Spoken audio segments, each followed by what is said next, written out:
Alaikum warahmatullahi wabarakatuh. Alhamdulillah, kwanza tunamshukuru Mwenyezi Mungu na tunamtakia rehma na amani zimfikie kiongozi wa umma huu ambaye sio mwingine ila ni bwana mtume Muhammad sallallahu alaihi wasallam. Siku chache leo ni Ijumaa ya mwisho katika mwezi wa Shaaban, tunaelekea katika mwezi wa Ramadhani ambao ni mwezi wa kufunga saumu.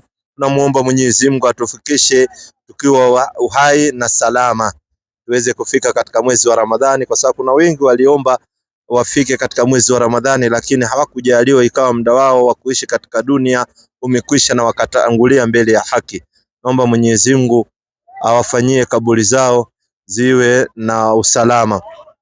Na mimi dada wananiita Salim. Mimi naitwa Juliet.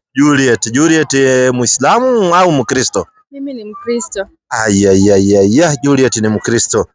Asante sana. Hebu njika swali ambao ungekuwa nayo inakusumbua kuhusu Waislamu.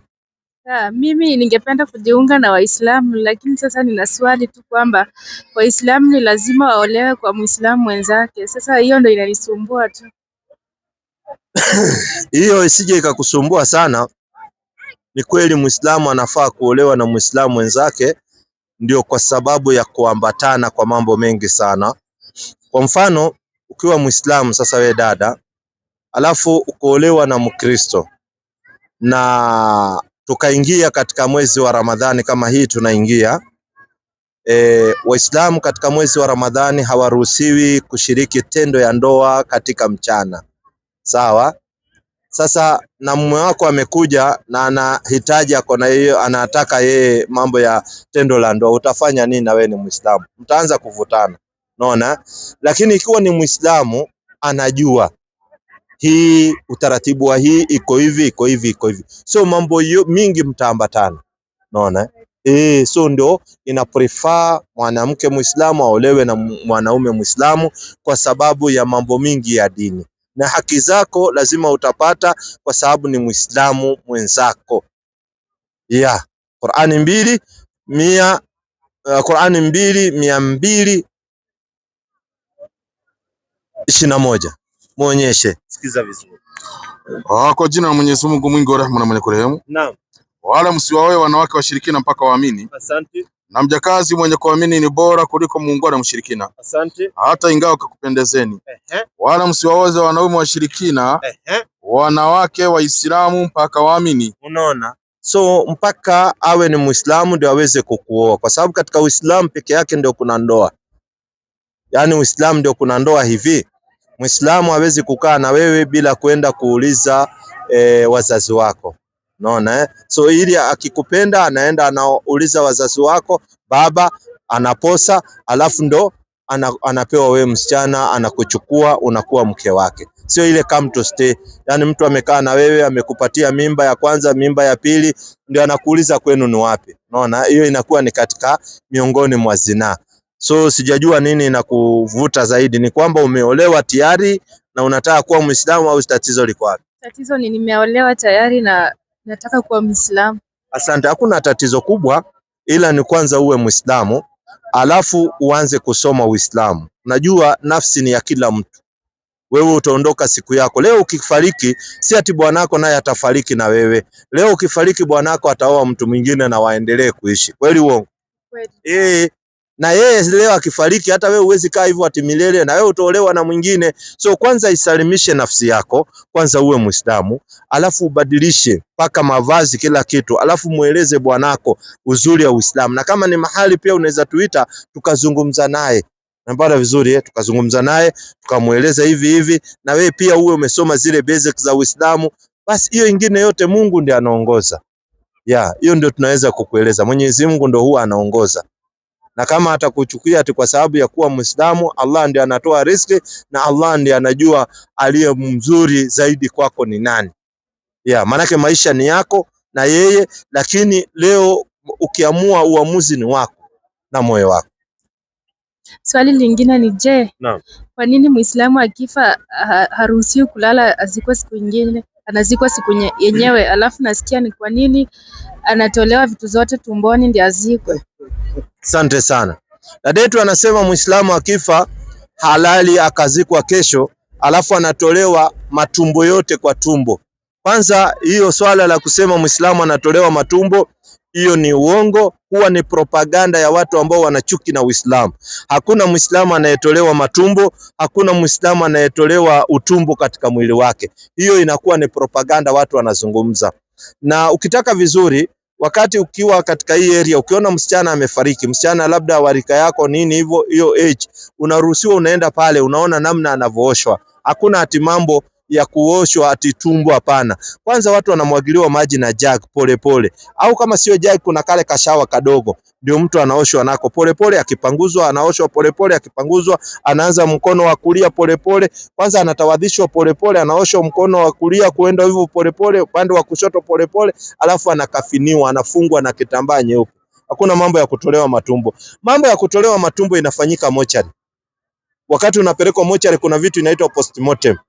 Hiyo ukifanywa kama ni kwa tumbo, lazima labda watu watoe hizo matumbo, watoe mafigo, waende wakapime ama nini. Hizo ndio inatolewa huko kwa mochari. Na kuna wakati wanaume walikuwa wakipelekwa mochari wanakatwa hizi mashini za wanaume huko mochari. Lakini sio humu katika Waislamu, hapana. Kwa sababu unaoshewa pale, watu wako pale, unamwagiliwa maji pole pole, unafungwa na kitambaa nyeupe. Pili, Muislamu kuwekwa azikwe kesho au azikwe kesho kutwa, ina uwezekano wakati inaingia kitu inaitwa dharura, emergency. Emergency ni kwamba huyu Muislamu amefariki, na wakati amefariki labda kuna mvuto imeingia, ima kwa familia au nini, ikasemekana labda kuna hii kadha wa kadha wa kadha. Sasa lazima waitwe familia ndio iweze kushika, watu waelewane. Unanipata vizuri Ndio ijulikane mumeridhika, ndio huyu mtu wenu na nini anazikwa kesho au atazikwa leo. Kama hakuna any emergency, anazikwa siku hiyo hiyo. Muislamu anaweza pigwa risasi. Akipigwa risasi lazima achukuliwe, ndio risasi iende ikatolewe kulingana na serikali. Hiyo inaitwa ni dharura, emergency. Lakini kama hakuna emergency, mtu akifariki anafaa azikwe. Kwa sababu mwili wa binadamu yoyote, awe ni nani au nani, awe rais, awe nani, binadamu yoyote tulivyoumbwa na Mungu, unapofariki unaanza kuoza, binadamu yote. Na ukianza kuoza ile mwili inanuka. Unanipata vizuri? That's why tunazika mtu akiwa fresh kabla hajaanza kunuka. Tena ni sunna ya manabii. Na katika Biblia pia watu walikuwa wakifa kwanza wanaoshwa. Kuoshwa lazima, lakini sio kutolewa matumbo. 9:36 kitabu cha Matendo ya Mitume. Muonyeshe huyu dada, sije akapigwa propaganda humo za uongo. Na mwanafunzi mmoja alikuwa huko Yafa. Asante. Jina lake Tafidha. Asante. Tafsiri yake ni Dorcas, yani pa. Asante. Mwanamke huyu alikuwa amejaa matendo mema. Asante. Na sadaka alizozitoa. Asante. Ikawa siku zile akaugua akafa. Asante. Hata walipokwisha kumuosha wakamweka orofani. Unasikia? Hata walipokwisha kumuosha. So mtu akifariki kwanza anaoshwa, akioshwa anawekwa orofani. Orofani ni sehemu imetengenezwa vizuri ndio akafiniwe, afungwe na kitambaa, sio sanduku. 5:5 Matendo ya Mitume. Sikiza hasa, mtu akioshwa amemaliza anafungwa na nini? Inasema Anania aliposikia maneno haya akaanguka akafa. Asante. Hofu nyingi kawapata watu wote waliosikia haya. Asante. Vijana wakaondoka, wakamtia katika sanda, wakamchukua nje wakamzika. Unasikia? Watu walikuwa wanafungwa na kitambaa nyeupe inaitwa sanda. Na ndio hata leo tunazika hivyo. Muislamu akifa, mwanamke anafungwa hiyo kitambaa inaitwa sanda, anafungwa na wanawake wenzake. Kisha mwili inapatiwa wanaume, wanaenda wanazika.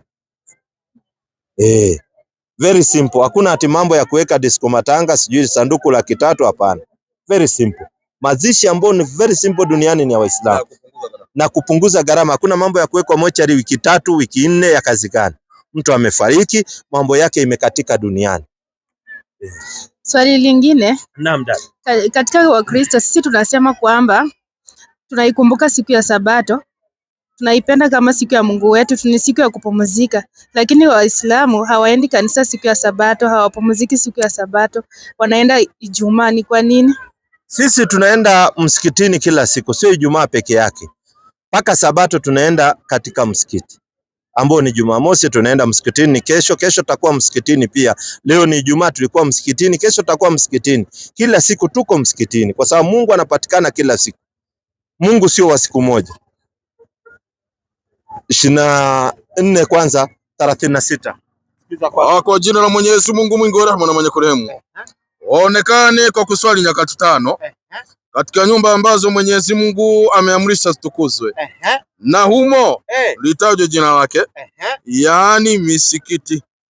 Naambiwa tupatikane katika misikiti kwenda kumwabudu Mwenyezi Mungu tena kila siku. So Jumamosi tunaenda, ambao ndio mnasema Sabato, yaumul sabt tunaenda Jumapili, tunaenda Jumatatu, kila siku tunaenda kumwabudu Mwenyezi Mungu, kwa sababu Mungu anapatikana kila siku. Si ati anapatikana siku moja, hapana. Mungu anapatikana kila siku. 4 Waebrania. Tumsaidie tu dada. Yeye anazungumzia Sabato. 4 Waebrania. Inasema kwa wenye kuandika. Asante. Kwa maana amenena siku ya 7 mahali fulani hivi. Mungu alikuwa amenena hiyo siku ya 7 mahali fulani hivi. Akasemaje? Mungu alistarehe. Mungu alistarehe siku ya 7, akaziacha kazi zake zote, na hapa napo hawataingia rahani mwangu. Asante. Basi kwa kuwa neno hili limebaki, kwamba wako watu watakapoingia humo, na wale waliohubiriwa habari ile zamani walikosa kuingia. Asante. Kwa sababu ya kuasi kwao, aweka tena siku fulani. Mungu anaweka siku nyingine, na ndio unaona ile siku aliyoweka nyinyi hamkuelezwa. Ndio unaambiwa siku ya 7 watu waliasi, na wakati waliasi Mungu alisemaje? 1:13 kitabu cha Isaya, waliasi Sabato na ndio ikatupiliwa mbali. So Sabato iliondolewa kwa sababu ya watu kuasi, ndio Mungu anasema anena siku nyingine fulani, kwa sababu Sabato watu waliasi. Sikiza habari, nitasoma kama ilivyoandikwa mwalimu wangu. Msilete tena matoleo batili. Sikiza, msilete tena matoleo ya ubatili. Uvumba ni chukizo kwangu. Kitu ya kwanza, uvumba ni chukizo kwa Mungu. Mwezi mpya na Sabato kuita makutano, siyawezi maovu hayo. Sikiza, Mungu anasema Sabato sasa imekuwa ni maovu, hayawezi maovu hayo, ameikataa. Anena tena siku fulani, na ndio unaona kukiadhiniwa kwa ajili ya sala siku ya Ijumaa, sisi tunakimbia idha nudiyati salati min yaumli jumaa. Sikiza habari 62:9 Qur'an. Kwa jina la Mwenyezi Mungu mwingi wa rehema na mwenye kurehemu. Enyi mlioamini, ukiadhiniwa kwa ajili ya sala siku ya Ijumaa, nendeni upesi kumtaja Mwenyezi Mungu na acheni biashara. Kufanya hivi ni bora kwenu. Ikiwa mnajua hivi, basi fanyeni. Na itakapokwisha swala, tawanyikeni katika ardhi, mtafute fadhila za Mwenyezi Mungu, na mkumbukeni Mwenyezi Mungu kwa wingi, ili msipate kufanya mabaya. So sisi tunaabudu kila siku, lakini Ijumaa inakuwa ni idi ndogo katika jamii ya Kiislamu. Tunaenda Ijumaa, na Ijumaa tunaswali mara 5. Tunaswali fajiri, tunaswali Ijumaa, tunaswali asri, tunaswali magharibi, na tunaswali ishai jioni kabisa. So kila siku sala 5 tunapatikana kila siku ya Mungu, isipokuwa kwa wanawake. Wanawake katika mwezi kuna siku zao, kama sio hivyo. Wakati wako siku zao wanatulia, wakimaliza wanaendelea na ibada. Unaona, so very simple. Na wanawake katika Uislamu wamefanywa one favor, ambao yani mwanamke akiwa kwake nyumbani anaweza kuswali ndani ya nyumba na akapata thawabu nyingi, sawa, malipo mengi. Sio lazima aende msikiti, lakini akijisikia anataka kwenda msikitini anaenda msikitini. Kuna nafasi ya wanawake ndani ya msikiti. Ninashukuru sana, ni hayo tu. Haya, sasa unaamuaje? Unasilimu au bado unatafakari? Ninasilimu. Uko tayari kuwa Muislamu? Asante sana. Nyanyua kidole, sema bismi. Bismi. Lahi. Rahman. Rahim. Ashhadu an la ilaha illa Allah wa ashhadu anna Muhammadan Rasulullahi. Sema nakiri kwa moyo bila kulazimishwa na mtu kuwa Muislamu. Sema nakiri kwa moyo na kutamka kwa ulimi ya kwamba hapana mola apasaye apasaye kuabudiwa kwa haki isipokuwa Mwenyezi Mungu mmoja tu. Sema nakiri kwa moyo na kutamka kwa ulimi ya kwamba hakika ya Muhammad ni mtume wa Mwenyezi Mungu. Kwa hayo maneno machache usakuwa Muislamu. Unaona? Kilichobaki ni majina ya kujuana, kwa sababu ni vizuri jina ya kujuana. Walikuwa unaitwa nani mbeleni? Nilikuwa naitwa Juliet. Juliet ukiangalia ni zile vipindi vya Juliet sijui na nani? Romeo, si unaona, kumbe unajua. Lakini ukiulizwa maana ya Juliet, unajua maana ya Juliet? Hapana. Hujui. Sasa katika Uislamu kuna majina mazuri wanadada wanaitwa. Utasikia mwanadada anaitwa Halima au Khadija au Aisha. Unaona majina mazuri. Ungependa jina gani katika Uislamu? Amina, mashaallah. Allahu akbar. Amina. Maana bwana Mtume Muhammad sallallahu alaihi wasallam. Karibu sana katika Uislamu. Sasa nataka tukupe utaratibu. Utamuona huyu kijana Ali, muone huyu kijana huyu hapa. Namba Ali, nini habari hizo? Karibu dada naye. Mambo ni karibu, hata kama nini, usiwe na wasiwasi. Mimi wananiita Salim. Mimi naitwa Sofia, hiyo jina ya Kiislamu ama ndio vipi? Nilianzishwa tu but mimi sio Muislamu. Ulipewa tu jina Sofia lakini wewe sio Muislamu. But nauliza kama mimi naweza kuwa Muislamu, familia yangu ni Christian. So hizo masheria zao siyazifuata. Unakusudia familia yenu aje? Kwa mfano mimi mamangu ni Mkristo, mabrother zangu utawapata ni Wakristo, lakini mimi ndio mtu wa kusilimu kutoka kwa ile family. Sawa Kuna challenge nilipata na nini, alhamdulillah, nashukuru Mwenyezi Mungu. Unaona? Sasa wewe unaposema familia yako ni family gani unakusudia? Bwanako ama nani? Unakusudia nani? Like mama. Mama hana shida. Kwanza wewe silimu, alafu usome dini, alafu umfunze mama. Unaona? Kwa sababu kila kitu kina chanzo yake. Unapata vizuri Unaanza mahali ndio unaweza kwenda mbele. Unapata vizuri. Mimi kuna watu hata walikuwa wanaongeleshi katika family, wengine unaona mtu anakuona ni kama wewe umepotea. Unapata vizuri. Lakini kuenda venye muda inavyoenda, wamekuja wakibadilika pole mpaka mtu asaa kuelewa sasa. Na pia watu inawafanya wafanye research, unawapatia challenge kidogo, wanaenda wanafanya research. Lakini huwezi kuwapa challenge kama wewe hujasoma dini yenyewe. Unapata vizuri. Sasa wewe ukisoma Uislamu, ukikuwa Muislamu, alafu usome Uislamu, basi itakuwa ni wepesi wewe kuwafikishia. Lakini mtu ambaye hajasoma Uislamu, wewe umesilimu, ndio umevaa buibui mashallah, lakini hujui chochote, hujui kuswali, hujui kujitwahirisha, hujui najisi ni nini. Lazima usome ile basics, alafu ndio uwezi hata kuwaelezea. Umenipata? Sasa unataka kuwa Muislamu au unatakaje? Mama utamfikishia polepole. Nataka kuwa Muislamu. Uko tayari?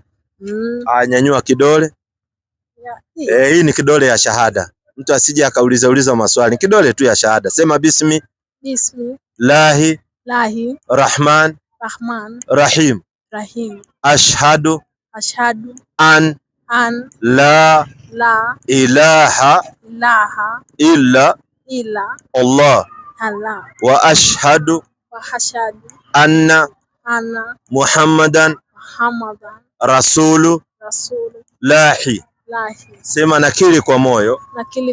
Bila kulazimishwa na mtu. Kuwa Muislamu. Sema nakiri kwa moyo. Na kutamka kwa ulimi. Ya kwamba. Hapana mola. Apasaye. Kuabudiwa. Kwa haki. Isipokuwa. Allah. Sema nakiri kwa moyo. Na kutamka kwa ulimi. Ya kwamba. Hakika ya Muhammad. Ni mtume wa Mwenyezi Mungu. Nakiri na kuamini. Kwa hayo maneno machache dadangu saa kuwa Muislamu. Lau watu wangejua uzito wa hayo maneno ambao kuyatamka ni machache sana, uzito wake ni kuliko bingu 7 na ardhi 7 ikiwekwe katika mizani. Kutamka kilima cha la ilaha illallah Muhammadur Rasulullah. Na wallahi tunamuomba Mwenyezi Mungu kwa hii kazi ndogo tunayofanya ya dawa, iwe ndio kisababu yetu ya kuingia katika janna firdaus. Na wewe dadangu, tunakuombea Mwenyezi Mungu akushikilie uweze kushika dini ya Uislamu, akufungue kifua chako ushike dini ya Uislamu, kwa sababu ukisoma dini ya Uislamu ni dini safi na kila kitu yake. Uislamu huna kosa hata moja, isipokuwa wanadamu ndio wanaenda wanakosea na wanateleza. Sasa na usifuate tabia ya Waislamu, fuata Uislamu unavyosema. Ndio tunahimiza mtu kusoma Uislamu, kwa sababu ukiusoma Uislamu huwezi kutoka katika Uislamu, kwa sababu Uislamu ni haki, kila kitu katika Uislamu ni haki. Sasa jina mimi naona, kwa mimi sijui wewe utaonaje, ungebaki na hiyo Sofia, pia jina mzuri au ungependa gani? Nabaki na Sofia. Sofia, mashaallah. Karibu sana, muone huyu kijana ndio aweze kukupatia pia na vitabu. Haya, Ali ndio huyo mwingi huu. Waislamu tuko na nini kubwa sana, idadi kubwa sana ya watu wa kusilimu na wanahitaji futari. So Waislamu venye tuliwaambia kuanzia jana, tunahitaji futari ya watu wa kusilimu, na tunapoingia katika hii mwezi wa Ramadhani huwa ni mwezi wa kheri. Watu wanasilimu kama maji, so wanakuwa ni wengi, na ndio mara ya kwanza kufunga katika mwezi wa Ramadhani. So wengine wako na challenge nyingi sana na wametoka katika family ambazo si za Waislamu. So tukisema Waislamu tunahitaji nusura kwa ajili ya hao watu wa kusilimu waweze kupata futari. Mtu asifunge na hapati hata kitu ya kufuturu, hata maji na tende hapati. Na wewe Muislamu na watoto wa kike hawa wanahitaji washikwe sana. Hizi wakizaa wanazaa family za Kiislamu. Uislamu unapanuka katika ardhi ya Allah. So karibuni sana Waislamu, tunahitaji hizo nusura. Brother, nafasi ya kwako. Nafasi ya kwako kabisa, tuweze kukusikia na yapi uko nayo. Mimi wananiita Salim. John. Yes. Muislamu, Kristo John? Mimi ni Mkristo. Asante sana John. Je, una swali ungependa kuwauliza Waislamu? Bwaga kwa meza tulisikie hilo swali. Niko na swali moja inanisumbua. Hiyo swali inakusumbua, iweke tuipige postmortem tumalize. Naomba kuuliza. Naam. Tukiwacha kuangalia kuwa Mkristo ama kuwa Muislamu. Naam. Na tukue tunaabudu tu Mungu mmoja aliye mbinguni. Naam. Itakuwa ni makosa? Itakuwa ni makosa makubwa mno, kwa sababu hatutakuwa na utaratibu wa kumwabudu huyo Mungu, na hatuabudu Mungu tunavyotaka sisi au tunavyopanga sisi. Tunaabudu Mungu anavyopanga yeye, na Mungu mpangilio wake aliyopanga tumwabudu, ametupangilia tuabudu katika njia ya Uislamu. So hiyo ndio njia Mwenyezi Mungu ametupatia katika ibada, na akatufundisha namna ya kufanya ibada. So tukitoka katika toha ya Mwenyezi Mungu ya njia ya Uislamu, tutakuwa tumepotea. Kwa sababu kwanza Mungu ametupendelea tuwe Waislamu. Kwa sababu Wakristo wamepotea. Qur'ani kwanza 5:3.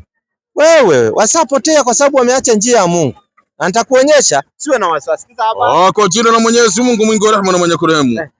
Leo nimekukamilishieni dini yenu. Asante. Na kukutimizieni neema yangu. Asante. Na nimekupendeleeni Uislamu we dini yenu. Allah anatueleza ametupendelea Uislamu uwe ndio dini yetu. So Mungu mwenyewe ndio ametupendelea Uislamu uwe ndio dini yetu, kwa sababu ndio njia ameiweka. Chochote ambacho unakifanya duniani lazima kiwe na dalili na hoja. Yaani Muislamu hafanyi chochote kwa akili yake. Kwa mfano tunafunga mwezi wa Ramadhani, lazima tuwe na dalili na hoja. Hii mwezi tunafunga ni mwezi wa Ramadhani. Wapi dalili? Qur'ani inatueleza tufunge katika hii mwezi. Kila kitu iko. Tunaenda kuabudu fajiri. Fajiri tukiamka tunaenda kwa wapi dalili ya kusema watu waabudu wafanye ibada kabla ya jua haijachomoka? Iko dalili? Iko hoja? Wapi inasema watu waabudu waende Ijumaa kutekeleza swala ya Ijumaa? Iko dalili? Iko hoja? So kila kitu iko katika dini. Kama hutafuata dini ya Uislamu utakuwa umepotea. Sasa wewe uko katika upotovu lakini huwezi kujua. Kwa nini? Qur'ani 3:85. Ana yeyote atakayetafuta njia nyingine isiyokuwa ya Kiislamu atakuwa mina khasirin, atakuwa katika wenye hasara. Sikiza Mwenyezi Mungu anasema. Nitasoma kwa jina la Mwenyezi Mungu mwingi wa rehema na mwenye kurehemu. Naam. Na anayetaka dini isiyokuwa ya Kiislamu, na yeyote anayetaka dini isiyokuwa ya Kiislamu, katafuta dini yako ukaleta. Sikiza Mungu anasemaje? Basi haitakubaliwa kwake. Mungu anasema hiyo dini hawezi kukubali dini nyingine isipokuwa dini ya Uislamu. Malizia. Naye akhira atakuwa katika wenye hasara kubwa kabisa. Na wewe siku ya mwisho utakuwa katika wenye hasara kubwa kabisa. Sasa wewe hataki upate hasara, kwa sababu wewe tunajua ni innocent inheritor. Ndio tunakuambia njoo urudi katika Uislamu, kwa sababu ndio stara ambao Mwenyezi Mungu aliwaambia watu umbile la Kiislamu. Ndio nakuuliza. Yesu alisema alikujia Wakristo. Hakuna andiko yoyote Yesu amesema amekujia Wakristo, kwa sababu alikuwa ni Muislamu ndugu yetu. Na Muislamu hawezi kusema amekujia Wakristo. Ikipatikana hiyo andiko Yesu anasema nimekujia Wakristo, mimi nafunga mahubiri hapa. Tutolee hiyo andiko Yesu alikujia Wakristo.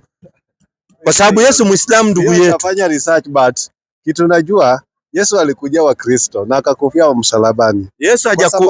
Yesu hajakujia Wakristo, wala Yesu hawatambui Wakristo. Katika maisha Yesu hajai watambua watu wanaitwa Wakristo, hawatambui kabisa. Mimi nakueleza kitu ya ukweli. Na Wakristo nakueleza kupitia Biblia. Na Wakristo, Wayahudi walijua Wakristo ni wapagani, si watu wazuri. Lete implemento 3:17 kitabu cha Wagalatia, tumsaidie kaka yetu. Najua si amesema tumtolee ushahidi kwa Biblia. 3:17, sikiza walikuwa wanajulikana kama watu gani hawa Wakristo. Sikiza habari 3:17, nipigie fanuzi yake. Tumpe vitu pole pole. Pole pole tu. Yaani tunaitanga mpola. Ni haki lakini huwa inauma, lakini ndio haki namna ilivyo. Ndio ukweli yani. Sikiza habari 3:17, piga fanuzi yake. Mungu alitoa ahadi kwa babu za Israeli. Mungu alitoa ahadi kwa babu za Israeli. Hakutoa ahadi kwa Wakristo, hapana, babu za Israeli. Bila kuwadai kushika Taurati. Ati hakuwadai waishike Taurati. Wayahudi husadiki kuwa hakuna wokovu ila kwa kushika Taurati. Yaani Wayahudi wanasema hakuna wokovu isipokuwa ushike Taurati. Kwa hivi walitaka kuwashurutisha Wakristo wapagani. Walitaka kuwashurutisha Wakristo nani? Wapagani. Wapagani. Sio mimi nimeandika. Hebu angalia hii mwandiko kama ni ya kwangu. Hii mwandiko sio ya kwangu. Walitaka kuwashurutisha Wakristo wapagani. So Wayahudi wakiwaona Wakristo hata zama hizi wanasema Wakristo ni wapagani. That's why ukiingia katika Uyahudi hauwezi kupata pastor ati ameenda kusomea Ukristo Uyahudini, hakuna. Anaenda kusomea Ukristo kwa wazungu. Ndio nauliza. Kuwa Mkristo ni makosa mbele ya Mungu? Ni makosa, kwa sababu ni dini ambayo Mungu hakukutuma uwe katika hiyo dini. Ni makosa. Tena makubwa mno. Ni kosa la jinai, kwa sababu wewe umejitengenezea kitu ambacho Mungu hakukuambia ukue ndani yake. Kwa mfano, sisi tunakuwa Waislamu ni kwa sababu Qur'ani 2:138. Kwa sababu Mungu ndiye ametupa ruksa tuwe Waislamu. Sasa wewe unakuwa Mkristo, umepewa ruksa na nani? Na Mungu. Kitabu gani inakupa ruksa? Mungu amesema ukuwe Mkristo, tupatie. Unanipea. Sikiza yetu ni gani? Qur'ani 2:138. Kwa jina la Mwenyezi Mungu mwingi wa rehema na mwenye kurehemu. Uislamu ni pambo la Mwenyezi Mungu alilotupamba. Asante. Kuweni na nyinyi Waislamu. Yaani Qur'ani imetuambia tukue Waislamu. Sasa wapi Biblia inasema kuweni Wakristo? Yesu mwenyewe alisema. Wapi? Nipatie hiyo andiko hata watazamaji wangu waione. Tupe andiko mheshimiwa. Utaenda upige research ukuje nayo. Unajua huwezi sema tu kitu bila kufanya research. Hakuna shida. Hakuna shida. Lakini sasa mbona umesema kitu yenye mimi najua Yesu alikujia Wakristo ambao haijaandikwa, ambao haiko katika vitabu. Sasa lakini sijajua hiyo kitabu vizuri. Hakuna shida. Wewe ukienda ufanye research kesho, mimi niko hapa inshallah. Mungu akiniamsha uhai na salama, kesho tuko hapa inshallah. Wewe enda na ukipata hiyo verse andika, ama upigie hata mchungaji akikupa hiyo verse, Yesu aliwakujia Wakristo, andika hiyo verse, alafu kesho tukija nipatie. Alikujia Wakristo. Alisema alikujia wale waliookoka. Sasa wewe ukipata hiyo andiko ambao Yesu alikujia wale waliookoka, wewe niletee hapa, kwa sababu Yesu mwenyewe alistuka wakati aliambiwa mambo ya watu wa kuokoka. Wewe unasema aliwakujia. Yesu alipoambiwa kuna watu wameokoka, kwanza kastuka. 19:23 Matendo, kitabu cha Mathayo. Yesu akujia waliokoka, na yeye aliambiwa kuhusu kuokoka akastuka. Sikiza tena anasemaje? Yesu akawaambia wanafunzi wake, amin nawaambieni ya kwamba itakuwa shida tajiri kuingia katika ufalme wa mbinguni. Asante. Nawaambia tena, ni rahisi zaidi ngamia kupenya tundu ya sindano kuliko tajiri kuingia katika ufalme wa Mungu. Asante. Wanafunzi waliposikia walishangaa mno wakisema, ni nani basi awezaye kuokoka? Yesu anaulizwa, wewe Yesu, nani anayeweza kuokoka? Sikiza majibu ya Yesu. Yesu akawakazia macho. Akasemaje? Akawaambia, kwa wanadamu hilo haliwezekani. Yesu anasema kwa wanadamu kuokoka haiwezekani. Haiwezekani. Usiseme ukiwa mnyonge, ni Yesu ndiye anasema kwa wanadamu haiwezekani. Malizia chini. Bali kwa Mungu. Bali kwa Mungu Yote yawezekana. Yote yawezekana. Kwa sababu kuokoka, watu wataokoka huko kwa Mungu, wasiwekwe motoni, waingizwe paradise. Kuokoka ni siku ya mwisho. Marko 13:13. Hapa duniani ukisikia mtu anakuambia ameokoka, huyo ni mtu kichwa yake kidogo iko na shida. Hapa duniani hakuna kuokoka. Nitakuonyesha hapa duniani watu wanafanya nini. Kwa hivyo hata wewe hujaokoka. Mimi sijaokoka. Mimi nitakwambia nimefanya nini. Mimi sijaokoka. Hapa duniani hakuna kuokoka. Sikiliza nitakuonyesha nimefanya. 13 kwenye kuandika. Nanyi mtakuwa mkichukiwa na watu wote kwa ajili ya jina langu. Asante. Lakini mwenye kusubiri hata mwisho ndiye atakayeokoka. Kumbe kuokoka ni siku ya mwisho. Mwisho hatujafika. Sasa mimi nimefanyaje? Mimi Muislamu sijaokoka, nimefanyaje? Qur'ani 2:137. Tumsaidie sisi Waislamu tunafanyaje? Na nikuonyesha Yesu ndiye alifundisha tunafanya hivyo. Sikiza habari 2:137. Pole pole kijana huyu ataelewa. Kwa jina la Mwenyezi Mungu mwingi wa rehema na mwenye kurehemu. Basi wakiamini hao Manaswara na Mayahudi kama mnavyoamini nyinyi, kama tunavyoamini sisi Waislamu, itakuwa kweli wameongoka. Mimi nimeongoka, sio kuokoka, kuongoka. Unajua kuongoka wewe? Sijajua maana yake. Kuongoka maana yake Mwenyezi Mungu anakuongoza katika njia iliyonyooka, ndio inaambiwa kuongoka. Sio sisi Waislamu tumeongoka. Yesu anasemaje? Watu wanafaa kuongoka ama wanafaa kuokoka? 18:1 kitabu cha Mathayo. Muonyeshe huyu kaka asikie maneno. Sema mwalimu wangu. Saa ile wanafunzi wakamwendea Yesu wakisema. Wanafunzi walimuuliza Yesu kuokoka, akawaambia iwezekani. Wakarudi tena kwa Yesu wakamwambiaje? Ni nani basi aliye mkuu katika ufalme wa Mungu?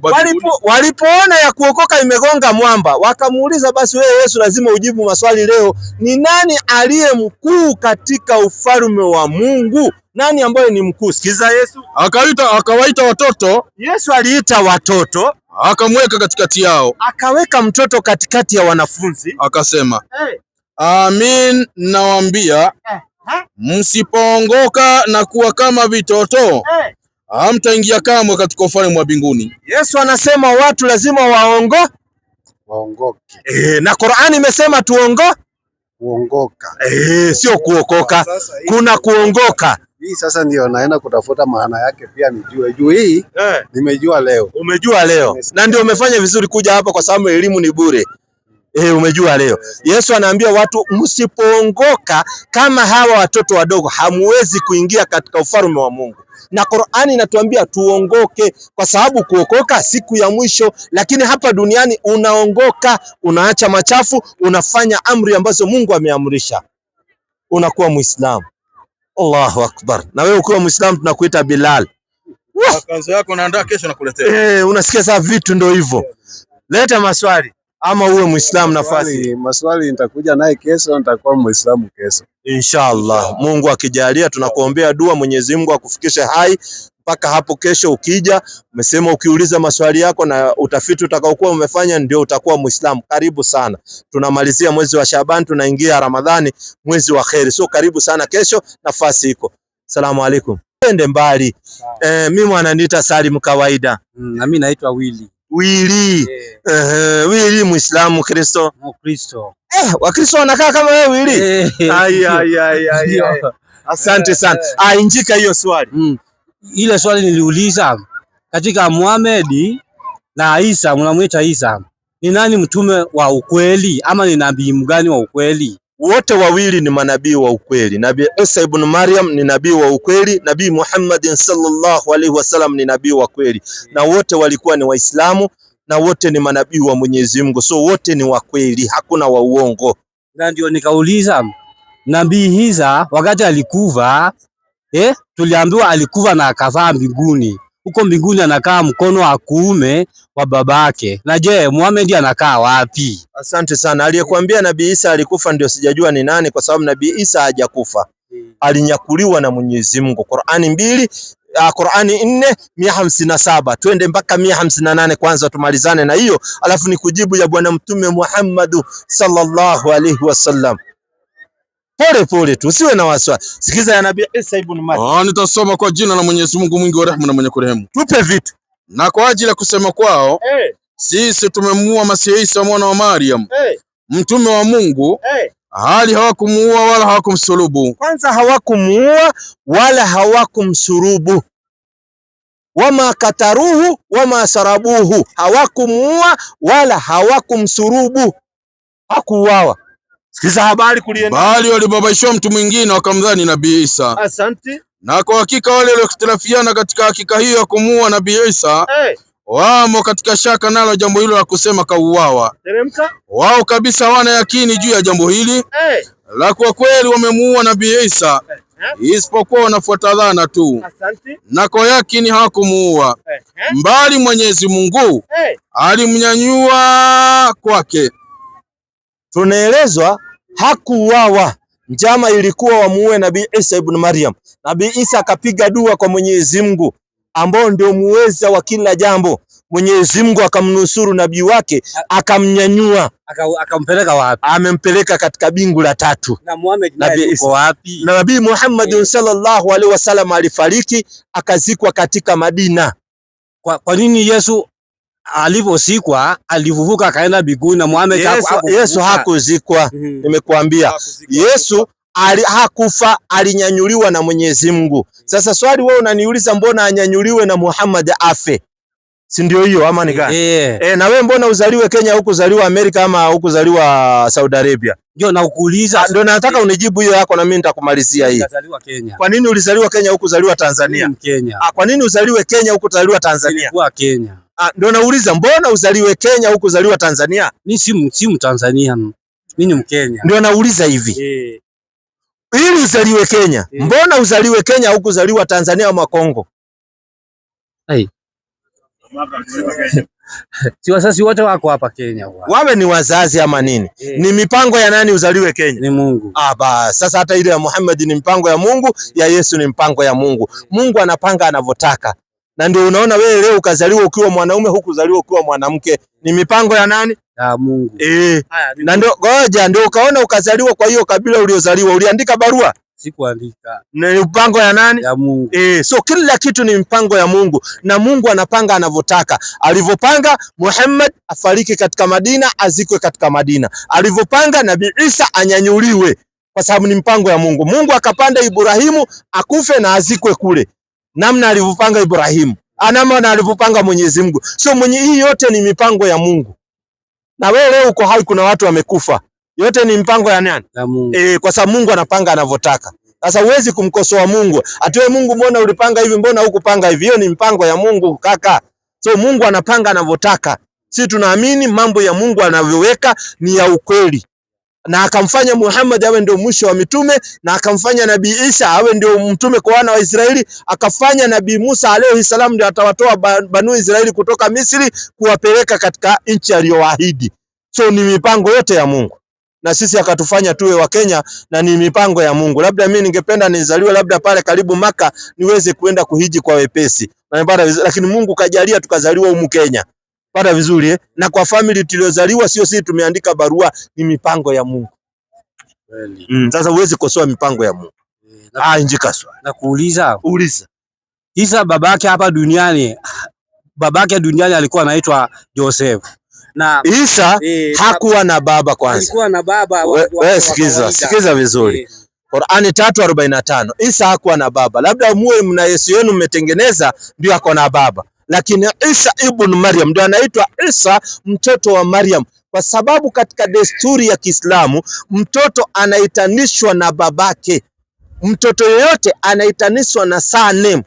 Akiitwa kama mimi nikiitwa naitwa Ngoge Wanyoike. Wanyoike ndio babangu. Maryam alikuwa ameoleka. Sikiza. Maryam alikuwa ameoleka, ndio swali unauliza. Qur'ani 3:45. Sikiza vipi? Kwa jina la Mwenyezi Mungu mwingi wa rehema na mwenye kurehemu. Angalia hapa baba. Kumbukeni aliposema malaika, Mariamu. Sasa huyu Mariamu kama alikuwa ameoleka, sikiza habari. Mwenyezi Mungu anakupa habari njema za kumzaa mtoto bila ya mume, bali kwa kutamkwa neno tu litokalo kwake la kukwambia zaa, ukazaa pasina kuingiliwa. Jina lake ni Masihi Isa mwana wa Maryam, mwenye heshima katika dunia na akhera. Tulia. So tunaambiwa na Qur'ani Mariamu hajaiolewa. Tunaambiwa Mariamu hakuolewa ni kwa sababu alikuwa bikira. Mtu akiolewa hakai bikira.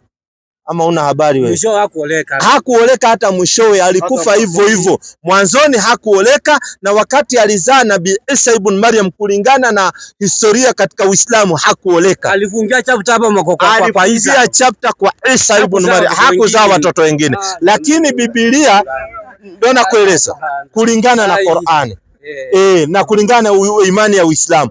Lakini kulingana na Wakristo na kulingana na imani ya Biblia inasema Mariamu alikuwa ameolewa na Yusufu, na inasema walizaa watoto wengine.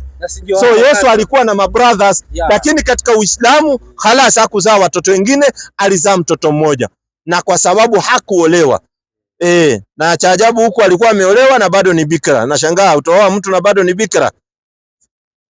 Ama ujue bikira au Yusufu naye alikuwa anaonea huruma ama ilikuwa namna gani? Hiyo ni Mungu. Kwa sababu ukioa bana ni unachangamkia bana. Ndio upate raha pia duniani na utulivu. Kweli. Na je, Isa babake anaitwa nani? Isa hana baba. Hana baba, ana mama peke yake, kwa sababu Mwenyezi Mungu huumba anavyotaka. Adam hana baba, hana mama. Hawa hana baba, hana mama. Isa hana baba lakini yuko na mama. Muhammad yako na baba. Aba Muhammad yako na baba yake. Anaitwa Abdullahi. Yuko babake yuko, mamake yuko, kwa sababu Mwenyezi Mungu anaumba anavyotaka na anafanya anavyotaka. Basi umeanguka mtihani wakati umeniambia Isa hana baba. Isa hana baba.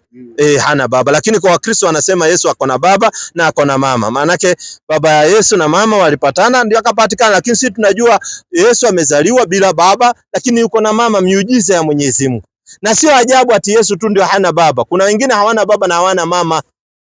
7:1 Waebrania, sio yeye tu ajabu. Yaani Mungu ana mambo zake za kufanya kazi.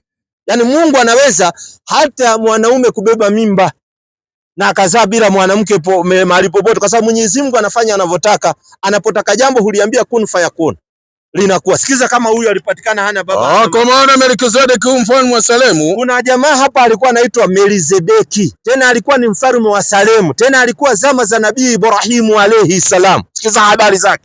Kuhani wa Mungu aliye juu. Tena alikuwa ni kuhani. Kuhani ni wale walikuwa high priest, kama unawajua. Ukisikia kuhani ni Kiswahili, wazungu wanaoita high priest, yani walikuwa wanafanya zile nini. Sikiza habari.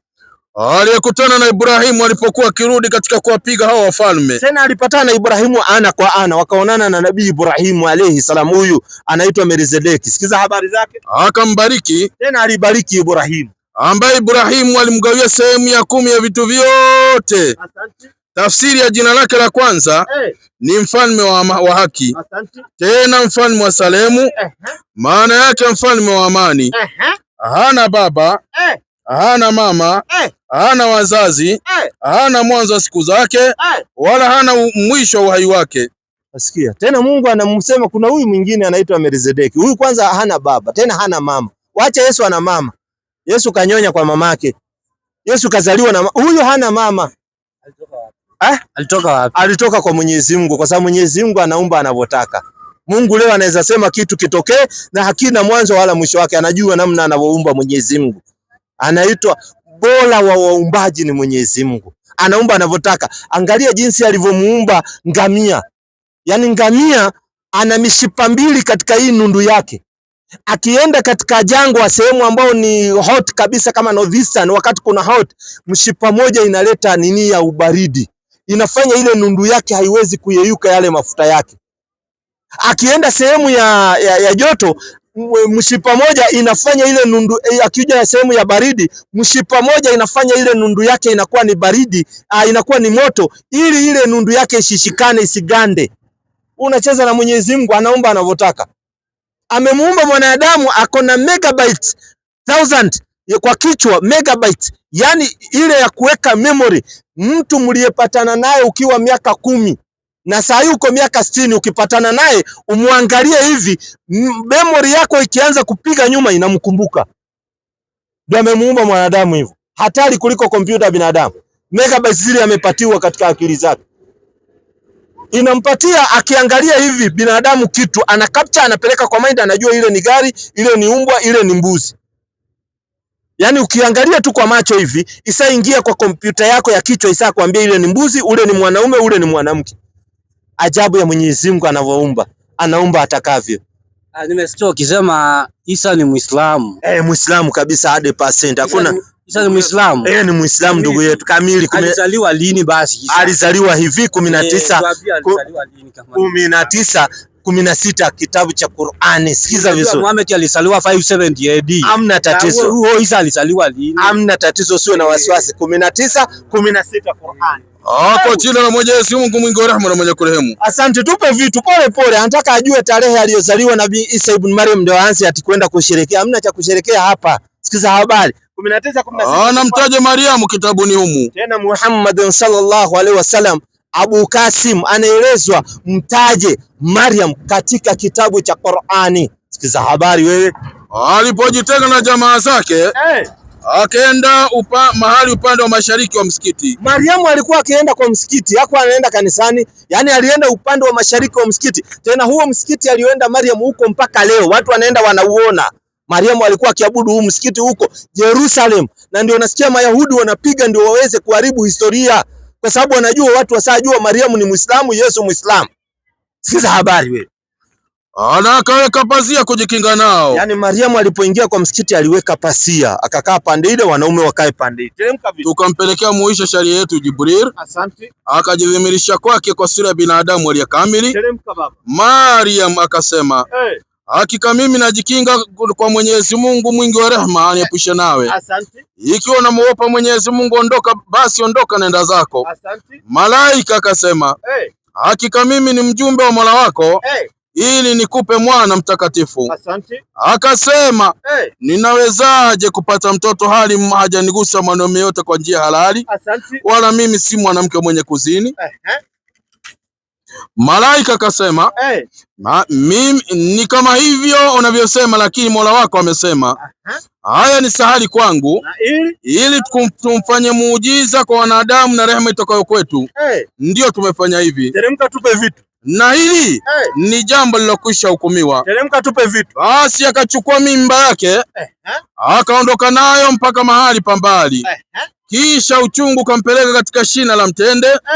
Akawa nazana huku anasema, laiti ningekufa kabla ya haya, na ningekuwa niliyesaulika kabisa.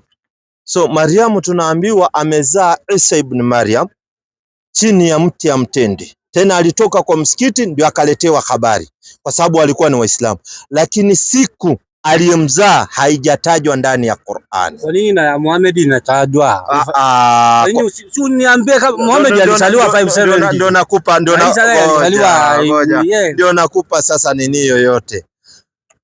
Isa siku aliyozaliwa haijatajwa ndani ya Qur'ani. Siku Muhammad sallallahu alaihi wasallam amezaliwa haijatajwa ndani ya Qur'ani, imetajwa ndani ya hadithi.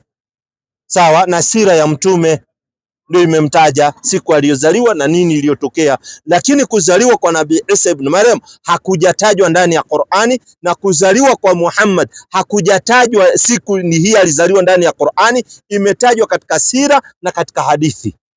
Siku aliyozaliwa bwana mtume Muhammad sallallahu alaihi wasallam. Hatujaelezwa siku aliyozaliwa. Tumepewa tu kumbukumbu iliyoletwa na malaika, kazaliwa hivi, kazaliwa katika Jerusalem, kadha wa kadha wa kadha. Siku haijatajwa. Isa wakati alizaliwa haijatajwa kwa sababu hatuna haja na siku aliyezaliwa. Ngoja kidogo. Hatuna na haja na siku aliyezaliwa kwa sababu tuna haja ujumbe alileta ujumbe gani. Hiyo ndio tuna haja nayo. Ujumbe ni gani aliletwa? Siku yake ya kuzaliwa ni yake.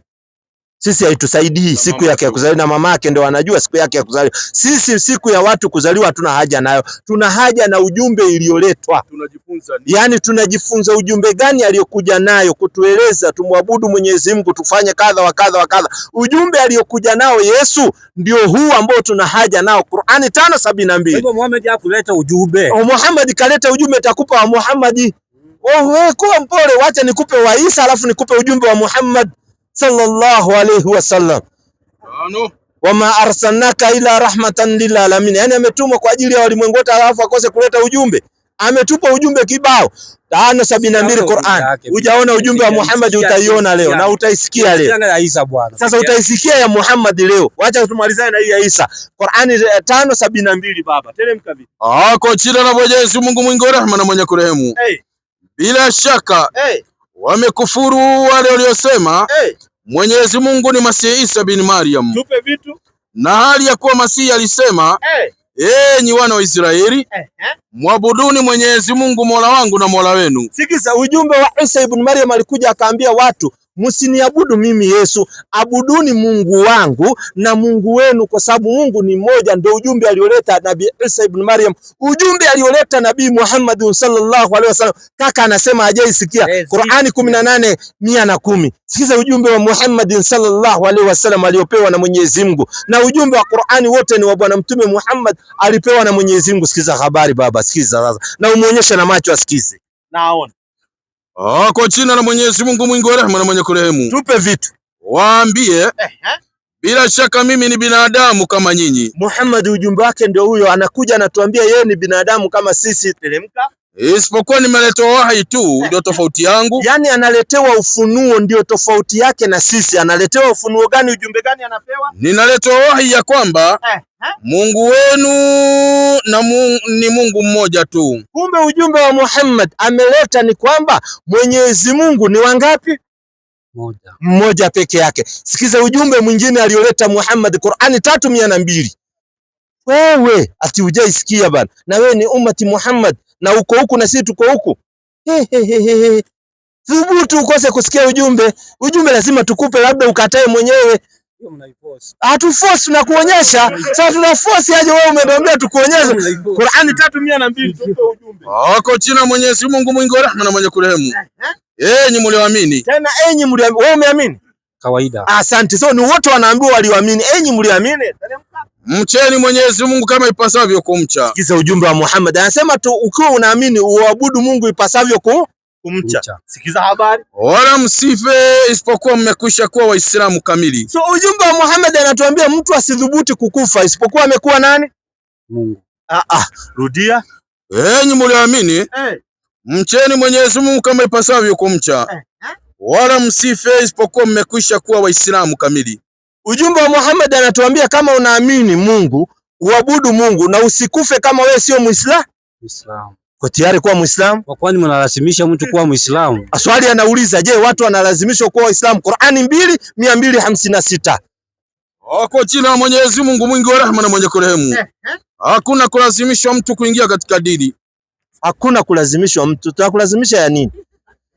Yani, nani rudia Qur'ani?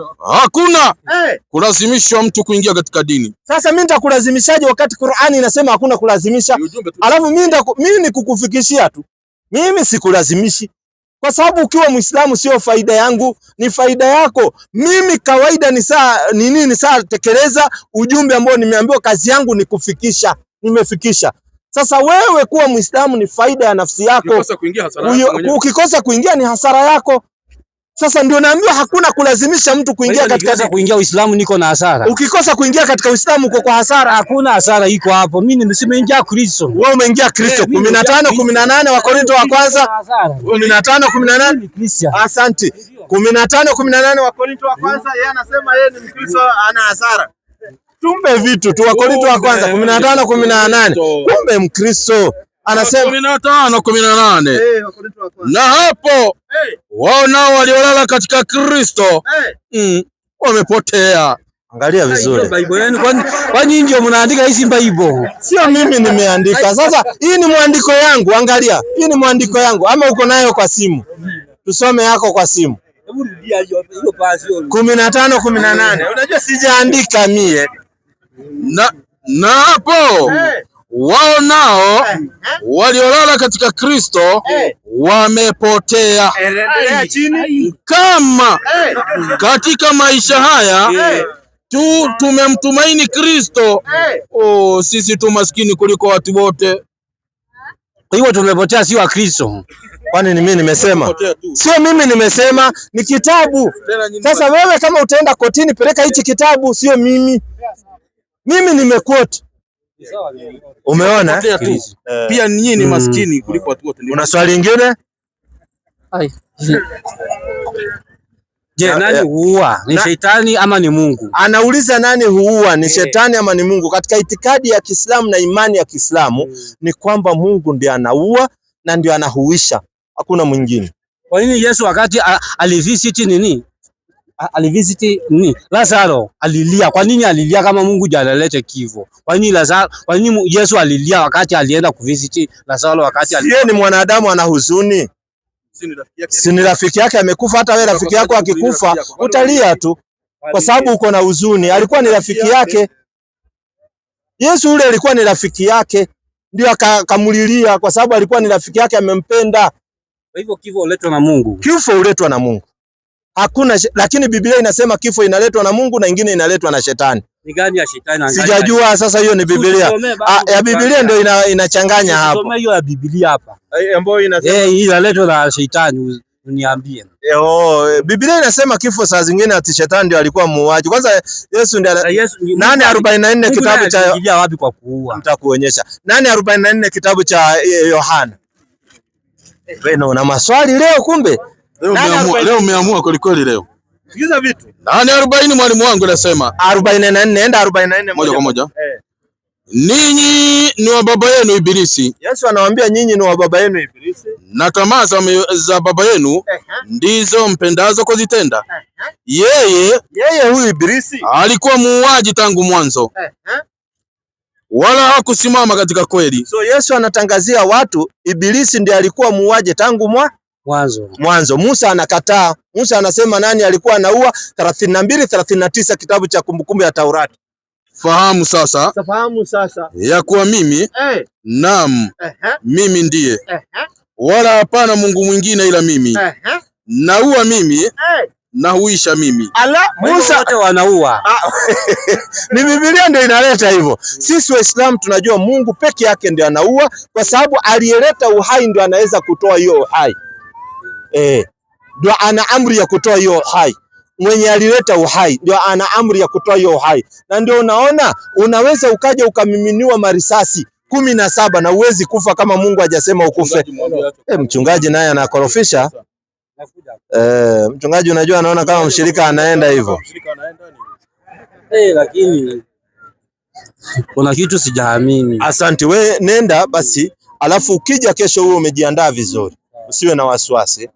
Manake naona mchungaji na fikra tena zitulia, alafu unapumua kwanza, unapumua kama mbogo, unatulia, alafu njoo ukiwa huko soba kesho, usiwe na wasiwasi. Na afadhali karibia hapa, tusiende mbali, manake nataka upate vizuri na maswali yako tuyapate. Mimi wananiita Sali. Naitwa Isaac. Isaac. Muislamu Kristo? Kristo. Injika swali. Hapa huwa tunafundishana kuhusiana maneno ya Mwenyezi Mungu. Injika swali tulisikie. Mimi swali yangu ni nataka kuuliza. Naam. Mbona Waislamu huwa mnapiga magoti wala wakubali? Inamaanisha nini? Unajua hiyo kitu ndio sielewi. Asante. Qur'ani 22:77. Mbona tunapiga hivyo, tunapeleka Allahu Akbar hajajua nini? Sikiza habari sasa. Unaipata kabisa 22:77 Qur'an. Kwa jina Mwenyezi Mungu mwingi wa rehema na mwenye kurehemu. Tupe vitu. Nyinyi mlioamini. Salini, rukuuni. Tunaambiwa tunarukuu hivi. Allahu Akbar. Hii ndio inaitwa rakaa. Unakaa namna hivi. Tena unanyosha mgongo vizuri. Ndio zile mapeni hata za migongo zinatoka. Unanyosha hivi. Unarukuu namna hivi. Sujuduni. Na mwabuduni Mola wenu.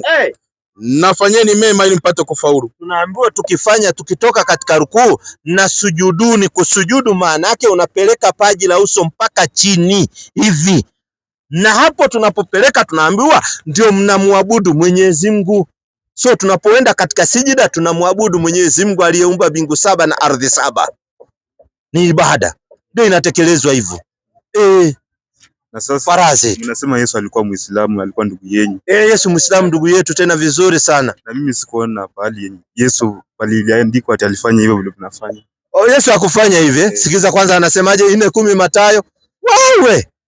Yesu alifanya. Sikiza habari. 4:10 Mathayo. Tupe vitu. 4:10 walimu wangu. Nitasoma kama ilivyoandikwa. Tupe vitu. Inasema ndipo Yesu alipomwambia nenda zako Shetani. Kwa nini? Kwa maana imeandikwa msujudie Bwana Mungu wako, umwabudu yeye peke yake. Yesu anasema imeandikwa msujudie Bwana Mungu wako, umwabudu yeye peke yake. Yesu anasema ni kitu kimeandikwa. Hii ndio inafaa kufanywa ili uabudu Mungu peke yake. Sasa yeye kafanya 26:39. Sikiza maneno baba. Tumpe vitu. Pole pole kijana mzuri huyu. Inasema mwalimu wangu. Akaendelea mbele kidogo. Yesu akaendelea mbele kidogo. Ukienda kwa msikiti, imamu anakuwa katika safu ambayo watu wako. Lakini ikhama inapoikimiwa, imamu anaenda mbele kidogo. Kwa sababu kiongozi anakuwa mbele. Sasa watu wanakuwa nyuma. Yesu akaendelea mbele kidogo. Akafanyaje? Akaanguka kifurifuri. Akaanguka kifurifuri. Akaomba akisema. Yesu akaanguka kifurifuri. Akaomba akisema. So Yesu wakati anamwabudu Mungu, ukienda katika English version NIV translation ya Kiingereza inasema Jesus going a little further, he fell on his face to the ground. So lingine ni so hiyo sajua. hiyo nimeshaelewa. Usaelewa. Asante ilete ile. Naamini hata Yesu, si ndio? Yesu tunamwamini, Muislamu ndugu yetu, tutakosaje kumwamini? Mnampinga si nyinyi wote basi ni Wakristo. Hakuna Muislamu anaweza akampinga Nabii Isa ibn Maryam. Muislamu anakubali manabii wote 100%. Wapinzani wa Yesu ni wewe. Wewe ndio mpinzani wa Yesu. Kiaje? Luka 3:11. Kristo ndio wapinga. Wewe ndio mpinga Kristo wewe. Sikiza habari. 3:11 mwalimu wangu. Tupe vitu. Nitasoma kama ilivyoandikwa. Akawajibu akiwaambia, mwenye kanzu mbili na ampe asiye na kanzu. So Biblia inaniambia nikiwa na kanzu mbili nikupe ngapi? Moja. Wewe uko na kanzu? Sasa ni suti watu wanavaa. Biblia imesema suti, ndio nikakwambia wewe mpinzani. So Biblia inasema kanzu, wewe unasema hiyo ni upuzi ya zamani. Unaona venye yeye ananiambia, anasema hiyo ni upuzi ya... So Biblia inaandika upuzi ya zamani, yeye anasema saa hii watavuta hapo waandike suti. So atarekebisha. So imesema kanzu. Wewe sio wewe urekebishe. Kanzu unajua ni gani? Kanzu si ndizo zenye mmevaa. So saa hii na Biblia inasema nikupe ngapi? Biblia gani inasema? Si ndio hii Luka 3:11, muonyeshe, rudia. Nikwambia ni ndio wapinzani wa Yesu nyie. Akawajibu akiwaambia, mwenye kanzu mbili na ampe asiye na kanzu. So Biblia ndio inasema nikiwa na mbili kanzu nikupe moja. Nikikupa kanzu ukavaa tena ukapiga kofia kama hii ya kitani ukatembea hapa Jakaranda, watu wakikuona pale watasema ule anayepita ni dini gani? Sunaona Muislamu. Sasa uko tayari kuvaa kanzu? Siko tayari. Uko tayari kwa sababu wewe ni mpinzani wa yeye? Ni mpinzani wewe, ni mnapinzana, understand? Sisi hakuna mahali tunapinga. Sisi tukiambiwa twende right tunaenda, twende left tunaenda, lakini nyinyi mkiambiwa twende, wewe unasema hii walikosea, wangesema suti. Yaani wewe upige suti na tai ndio watu waandike hapa mvae suti. Walisema kanzu, tena kanzu ni tofauti na suti. 16:4 Walawi. Wewe kanzu tofauti sana na suti. Sikiza kanzu, manufaa ya kanzu. Utauliza, acha nimalize hii. Nitakupa nafasi. Inasema mwalimu wangu ataivaa ile kanzu takatifu ya kitani. Sikiza tena, Biblia inasema kanzu ni vazi takatifu tena la kitani, sio kama suti baba. Sikiza habari. Atakuwa na zile suruali za kitani mwilini mwake. Ndio hizi suruali. Kanzu ukivaa unavaa na suruali. Umepata vumbi juu ya kusujudu tu hapa. Unaona? Tena za kitani, nzuri, unavaa ndani. Sikiza habari. Atafungwa ule mshipi wa kitani. Tena hapa hivi kuna mshipi, unajua na watoto wamekaribia Kuna mshipi hapa. Naye atavaa ile kofia ya kitani. Ndio hii kofia ya kitani, hata ukienda kotini utoi. Unakaa nayo kwa raha zako. Sio kama ile chepeo ya Daudi ile umekaa hivi, hapana. Sikiza habari. Hayo ndiyo mavazi matakatifu. Kumbe Biblia inajua ukivaa hivi umevaa mavazi matakatifu. Sasa uko tayari kumavaa hivi kama Biblia inavyosema? Au umeamua kupinga kabisa hadharani? Sipingi, lakini siko tayari. Unasikia anasema hivi, ati hapingi lakini hayuko tayari kuvaa. Sasa ako wapi? Hapingi lakini hayuko tayari kuvaa. Sasa ni uwe uko kwa nyama ama uko kwa ngozi? Huwezi kuwa katikati. Hiyo ni za kitambo. Anasema hizi ni vitu vya kitambo. Anasema imepitwa na wakati. Si hata Yesu ni wa kitambo basi. Ndio bado. Sasa kama ni wa kitambo si amepita basi. Ni gani mpya? Swali lingine ni wakati yenye Yesu alikuwa anakaribia kuzaliwa. Tuliona nyota, tuliona malaika akitabiri.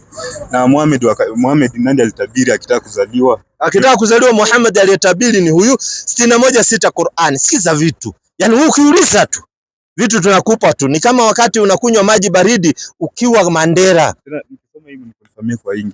Sasa sisi wewe umetuuliza si Waislamu. Sasa ndio tunakupa vitu. Sasa mbona uko na wasiwasi? Sikiza vitu wewe. Kwani Waislamu wanasoma Biblia kaka? Si wewe umetuuliza sisi Waislamu, wapi nani alimtabiri? Tunakupa 61:6 Qur'an, tena very simple. Sio na wasiwasi. Sikiza habari kaka. Anasema mtukufu Mwenyezi Mungu. Bismillahirrahmanirrahim. Tupe vitu. Na akumbusha aliposema Nabii Isa bin Maryam. Aliposema Yesu mtoto wa Mariamu kuwaambia Mayahudi. Tena Yesu mtoto wa Mariamu aliwaambia Mayahudi, enyi wana wa Israeli, tupe vitu. Mimi ni mtume wa Mwenyezi Mungu kwenu. Nisadikisha yeye aliyokuwa kabla yangu katika Taurati. Na kutoa habari njema ya mtume atakayejia nyuma yangu, ambaye jina lake litakuwa Ahmad au Muhammad. So aliyemtabiri kuwa atakuja nyuma yake ni Yesu mtoto wa Maryam. Ndiye alisema mimi nikiondoka kuna mtume anakuja nyuma yangu ambaye jina lake ni Ahmad au Muhammad. Yesu ndio akatabiri. Akasema watu wafuate Muhammad. Watu wafuate Muhammad kwa sababu akija katika zama zake yeye ndio anafuatwa. Kwani utafuata nani? 43:61 Qur'ani. Wewe lazima ufuate bwana mtume Muhammad sallallahu alaihi wasallam. Yeye ndio mtume katumwa kwa ajili ya watu wote. Yaani wale wengine walitumwa kwa watu wao. Leo wewe ukiulizwa hebu nipe salamu na lugha ya Yesu. Hebu nipe salamu. Lugha ya Yesu. Lugha ya Yesu aje sasa? Yaani lugha aliyozungumza Yesu, hebu nisalimie na hiyo salamu ya lugha yao. Siwezi jua. Huwezi jua kwa sababu Yesu hakutumwa kwako, lakini sisi ukija tunajua lugha ya bwana mtume Muhammad sallallahu alaihi wasallam kwa sababu katumwa kwa ajili ya walimwengu wote. Wewe hata jina ya Yesu hujui. Alipozaliwa na Mariamu aliitwaje? Una habari. Wewe umechukua tu tafsiri kwa sababu umfuati na umpendi. Sikiza habari. Umtetei kwa sababu hata ukizaa mtoto huwezi zaa mtoto ukamuita Yesu, lakini sisi tukizaa mtoto tunamuita Isa. Maana yake tunampenda, na ndio tunapatia mtoto mwingine tukizaa Muhammad tunampenda, tukizaa mwingine unamuita Isa. Lakini wewe ukizaa mtoto huwezi kumuita Yesu, unamuita John au utamuita majina mengine. Wewe kabla hujauliza acha tukujibu hii safiri. Huwezi kutetea mtu ambaye hujui. Bismillahirrahmanirrahim. Kufuata Muhammad lazima. Sikiza habari. Anasema mtukufu Mwenyezi Mungu. Na kwa kweli yeye Nabii Isa ni alama ya kiyama kuwa kinaanza kutukaribia. Msikafanyie shaka. Na nifuateni bwana mtume Muhammad sallallahu alaihi wasallam. Anasema na nifuateni. Malizia. Hii ndiyo njia iliyonyooka. Hii ndiyo njia iliyonyooka. Na kuna faida gani ya kumfuata Muhammad? Qur'ani 3:31. Sikiza vitu kaka. Pole pole, mpola. Waganda wanasema katonda aliumu. Hizo habari una wewe. Katonda aliumu. Sikiza habari, katonda atalina mwana. Wewe hizo habari una. Sikiza habari wewe. Kwa jina la Mwenyezi Mungu mwingi wa rehema na mwenye kurehemu. Sema ikiwa nyinyi mnampenda Mwenyezi Mungu, basi nifuateni. Kama tunampenda Mwenyezi Mungu tumfuate bwana mtume Muhammad sallallahu alaihi wasallam. Kwa nini? Hapo Mwenyezi Mungu atakupendeni na atakukufirieni madhambi yenu. Na Mungu anatuondolea madhambi yetu tukimfuata bwana mtume Muhammad sallallahu alaihi wasallam. Na hiyo ndio njia iliyonyooka. Swali nyingine njika. Swali nyingine. Umesema Mary alikuwa Muislamu. Alikuwa akienda msikitini. Mary hakuitwa jina Waislamu. Mary ni kizungu. Jina aliyoitwa ni hii. Ngoja sikiza pole pole. Hakuitwa Mary. Mary ni jina ya kizungu. Mary unaipata kwa Biblia ya kizungu au translation ya kizungu. Unanipata? Aliitwa hivi Qur'ani 3:31. 33. Qur'ani 3:33. Tupe vitu aliitwa nani Mary wakati alizaliwa. Angalia hapa, sikiza habari. Kwa jina la Mwenyezi Mungu mwingi wa rehema na mwenye kurehemu. Hakika Mwenyezi Mungu alimchagua Adam na Nuhu na kizazi cha Ibrahimu na kizazi cha Imrani baba yake Musa na Imrani mwingine aliye baba yake Maryam juu ya walimwengu wote wa zama zao. Na kizazi cha wao kwa wao hicho, na Mwenyezi Mungu ni mwenye kusikia na mwenye kujua. Kumbukeni aliposema mke wake Imran. Sikize nyanyake Yesu sasa. Sio mamake Yesu, nyanyake Yesu akasema nini? Baba yake Mariamu katika kumwomba Mola wake. Asante. Ni babu yake Yesu sasa. Mola wangu, nimeweka nadhiri kwako aliomo tumboni mwangu kuwa wakfu wa kutumikia mambo ya dini. Asante. Basi nikubalie, bila shaka wewe ndio usikiaye na ujuaye. Asante. Basi alipomzaa alisema, Mola wangu, nimemzaa mwanamke na Mwenyezi Mungu anajua sana aliyemzaa. Na mwanaume niliyefikiri kuwa nitamzaa si sawa na mwanamke niliyemzaa. Tupe vitu. Na nimempa jina Maryam. Sikiza, the original name ni Maryam. Maana yake mtumishi wa Mungu. Hajaitwa Mary, ameitwa Maryam. Maryam ni Waislamu, tukisema watoto tunaita Maryam. Ni Waislamu kwa sababu alikuwa akienda hata kwa msikiti. Hujaisikia? Ndio utaisikia tu. Yaani wewe ukikaa kwa Waislamu utasikia Maryam njoo. Utasikia Maryam njoo. Hata husna ziko na nini, lakini wewe hujakaa sana kwa Waislamu utasikia Maryam njoo wako wamejaa. Yaani ukisilimu utajua yote, usiwe na wasiwasi. Yaani kila kitu ni mpola. Leo una swali mwingine. That's why huwa tunaogopa sana mtu anayeweka ubishi katika mambo ya Mungu. Tunataka mtu anataka kujifunza apate point. Sikiza, inasemaje? Kwa jina la Mwenyezi Mungu mwingi wa rehema na mwenye kurehemu. Wala msibishane na watu walipewa kitabu kabla yenu. Qur'ani imetukataza mabishano. So ukiona tunaepuka mtu ambaye analeta mabishano ni kwa sababu tunafuata Qur'ani. Malizia. Ila kwa yale majadiliano yaliyo mazuri. Tunaambiwa tujadiliane majadiliano yaliyo mazuri. Malizia. Isipokuwa wale waliojidhulumu miongoni mwao. Nasemeni, tunaamini yaliyoteremshwa kwetu na yaliyoteremshwa kwenu. Basi ndio hiyo. So tunafanya best debate, yani tunajadiliana vizuri. Karibia dada hapa. Ama karibia tu. Nikumbushe jina. Beatrice. Asante sana. Beatrice, labda leo ungekuwa na swali ama ungekuwa uko tayari pia kujiunga kuwa Muislamu, ni free? Sina swali. Una swali.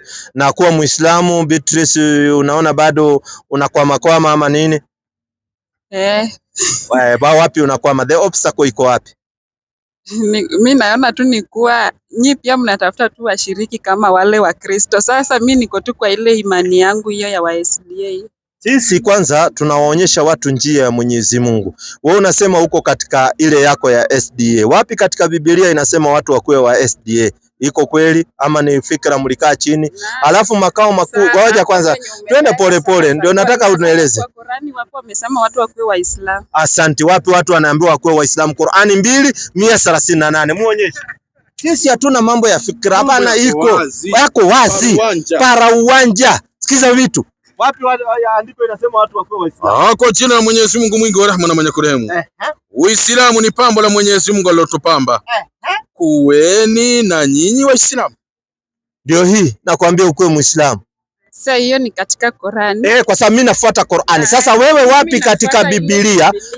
Wewe si unafuata Biblia. Wapi katika Biblia inasema kuweni wa Kristo? Sina iko. Tupe.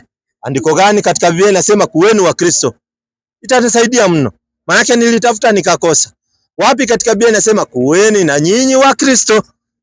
Tupe vitu dada. Yaani usiwe na wasiwasi. Tupe tu mahali inasema kuweni na nyinyi wa Kristo. Tatusaidia sana hiyo. Ikapiga hiyo nini yake vizuri. Wewe ukiipata niambie umeipata. Brother, salamu alaykum. Swali kamoja? Na leo mbona na ikifika tu masaa ndio utasikia nina swali. Haya, wapi? Tusomee wewe mwenyewe. Ukipata tu kuweni wa Kristo simama. Yohana Mtakatifu. Mimi ndimi mzabibu wa kweli na Baba yangu ndiye mkulima. Kila tawi ndani yangu lisilozaa huliondoa, na kila tawi lizaalo kulisafisha, ili lizidi kuzaa. Ninyi mmekwisha kuwa safi kwa sababu ya lile neno nililowaambia. Kaeni ndani yangu, nami ndani yenu. Kama vile tawi lisiloweza kuzaa peke yake lisipokaa ndani ya mzabibu, kadhalika tawi lisiloweza kuzaa peke yake. Kama najirudia. Nataka tu wewe ukipata pale inasema kuweni wa Kristo, usimame hapo. Ile itasema tu kuweni wa Kristo, simama. Ona hapa, kaeni ndani yangu nami ndani yenu, na bado tu ni Yesu anazungumza hapa. Wapi inasema kuweni wa Kristo? Hii ni kukaa ndani yake. Maana yake mfuate mienendo yake. Unakaa ndani yake, si unafuata mienendo ya ukui Mkristo. Wapi inasema kuweni wa Kristo? Tutafutie hiyo ya kuwa Mkristo. Nitafutie tu hiyo paraha zake. Alafu kaka naona ni kama ana maswali, anaongea akirudi. Mbona asije hapa? Anaona haya. Njoo hapa kaka, utuwekee hizo maswali zako tuzione hapa kwa kiwanja. Wewe basi jiprepare, tutafutie tu kwa raha zako. Pole pole tu, usiwe na wasiwasi. Mimi sija prepare kwa sasa, sijajua utauliza nini. Sikuwa nimepanga ile swali utauliza. Brother, nikusalimie naona, lakini Nuru hapo naona. Brother pia nikusalimie wewe. Huyu anajificha hapa huyo. Huyu nimsalimie. Wewe tu. Yaani hapo unataka kuniambia nyote msaa kuwa Waislamu, hakuna mwenye amebaki na swali. Manake hizo zote naona nuru za Kiislamu. Unajua Waislamu wanajuana tu. Ukiangalia Muislamu utamjua. Sio lazima awe na kanzu, utajua tu Muislamu. Wewe dada, wewe fanya research. Wewe usiwe na kifua. Yaani wewe piga research zako tu. Ukipata tu niambie nimeipata. Mimi niko hapo. Wewe ukipata tu niambie nimeipata. Hapo nyuma wangwana, yaani maswali hiyo yamekwisha kabisa leo. Ndio nashangaa sasa huyu Muislamu huyu, hata ukiangalia unapata nuru. Yaani Waislamu tu hata asiwe na kanzu utapata nuru, unawajua tu. Sijida tu zitakuonyesha. Brother bana, salimie bana. Salamu bana. Acha tusikie dada kama amepata. Inasema tukue wa Kristo. Ngapi na alafu utajie watu ndio wasikie. Torati 6 aya ya 13 ikisema tu kuweni wa Kristo, venye Qur'ani imesema kuweni Waislamu, usimamia hapo. Soma. Hapana. Mche Bwana Mungu wako, ndiye utakaye msiri nyumba ya utumwa. Ngoja kwanza. Bado hujapata. Mahali utaona tu dadangu, sikiza, kuweni na nyinyi wa Kristo. Unajua nakupatia kitu hata mchungaji hataweza kuutolea. Afadhali ungeuliza swali ungekuwa nayo. Kwa sababu hiyo nilikwambia sina swali juu mada yenye mlikuwa mnazungumzia leo. Tulikuwa tunazungumzia watu wakuwe Waislamu. Ndio mada yetu. Watu wakuwe Waislamu, na wewe dada ukiwa Muislamu utapendeza. Na ndio maana tukakukaribisha ukiwa Muislamu, na tukakwambia hiyo SDA imeanzishwa na mwanamke akiitwa Helen G. White katika Michigan, wakiwa na ule mwanaume alikuwa anaitwa William Miller huko Michigan. Yesu hajakanyaga Michigan, headquarter ya SDA iko Michigan. 1845 iko Michigan. Yesu hajakanyaga Michigan, na wakaweka kitu inaitwa conference. Conference maana yake venye wataamua ndio mtafuata. Napata vizuri. So sisi wanajiita mkutano ndio. Na nyinyi pia si mlisema sijui mko under sijui nani. Sisi tuko Waislamu wote duniani wako under Qur'ani. Wako chini ya Qur'ani. Yaani Qur'ani ndio taja jina yake Allah bun sijui nini. Sisi tunataja sikiza Muhammad sallallahu alaihi wasallam. Sikiza vizuri. Pole.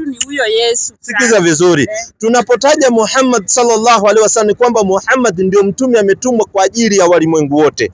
Yesu katumwa kwa wana wa Israeli, Muislamu pia ndugu yetu, hatuwezi kumkataa mbele ya watu. Baada vizuri. Lakini SDA ni kanisa imeanzishwa juzi na 1945 sijui na 1845 na huyo mwanamke. So wakati mbeleni ya hiyo hakukuwa kitu kama SDA.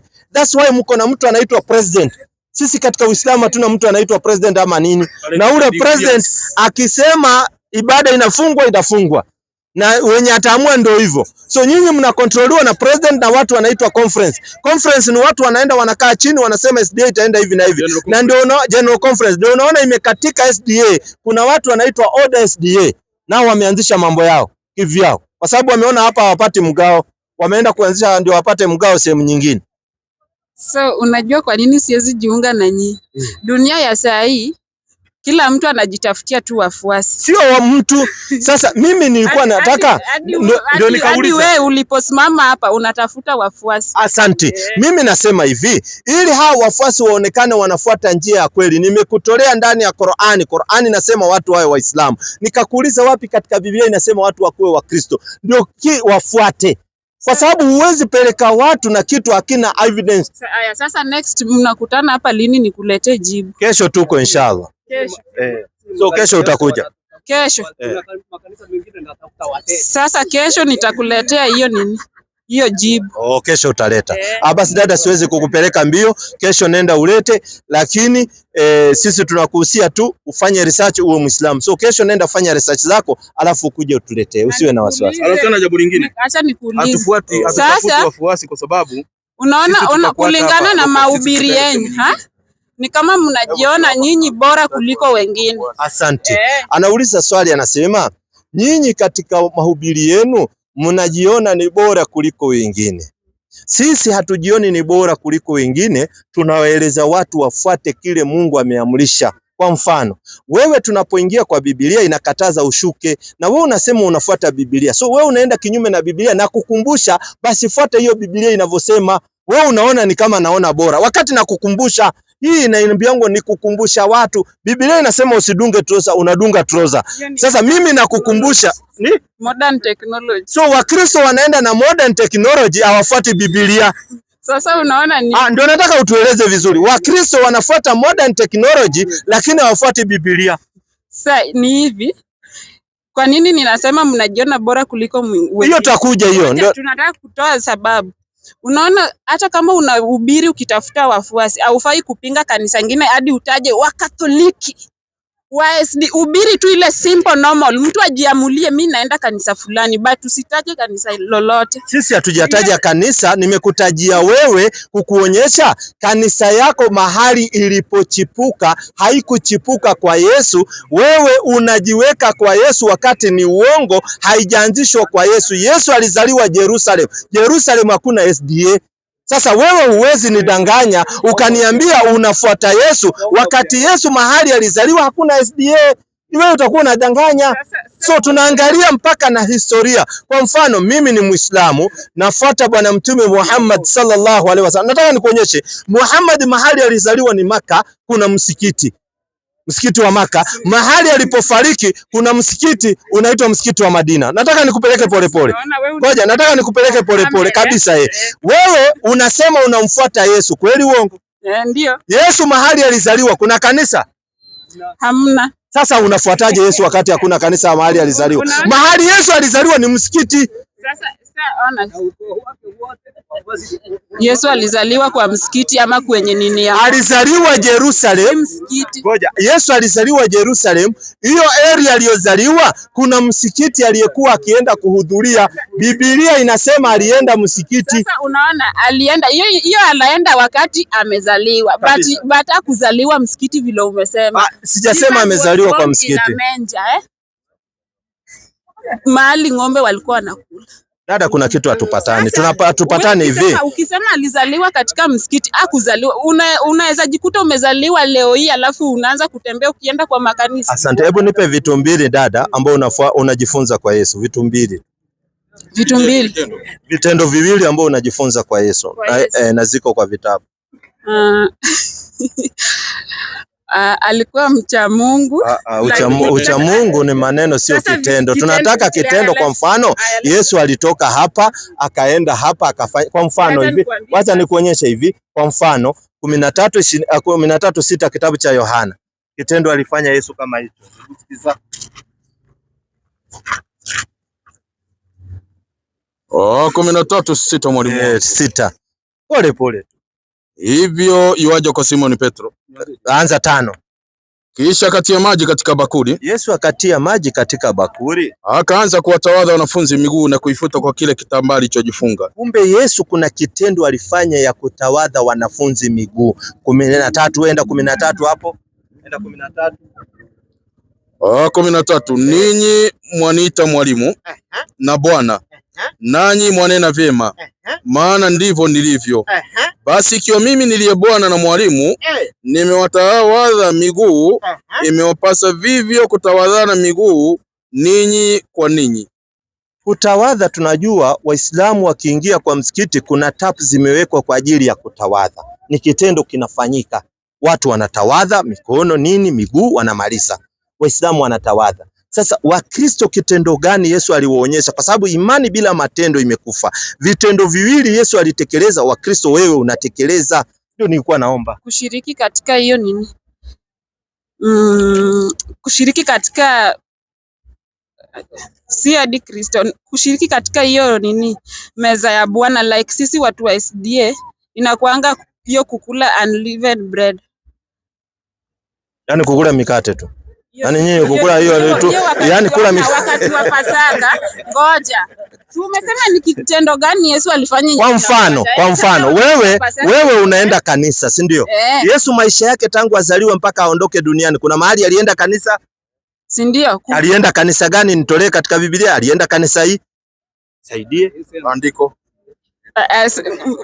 Yeye wacha niangalie sasa. Tena hiyo ufanye research. Kanisa naye alienda hadi wazazi wake wakamwacha. Ndio nataka nijue alienda kanisa gani na imeandikwa wapi alienda kanisa. Vitu vyepesi. Piga nini research hapo nyuma. Karibu brother. Tulia kidogo, huyu brother akuja, nimeona naye ana maswali mawili matatu. Mbona tunafunzana ili tuelewe? Menoko imani bila matendo imekufa. Wewe huwezi kusema tu nina imani lakini huna kitendo hata kimoja. Hiyo imani imekufa. Sawa kabisa. Na suti yake naiona mashallah. Mimi wananiita Salim. Boniface. Asante sana Boniface. Muislamu Kristo hivi? Manake? Wewe Muislamu au wewe ni Mkristo? Kabisa ama? Kabisa. Mkristo wa kweli? Kabisa. Unashiriki dhehebu gani? Mimi nashiriki kwa Voice of Yahweh. Voice of Yahweh.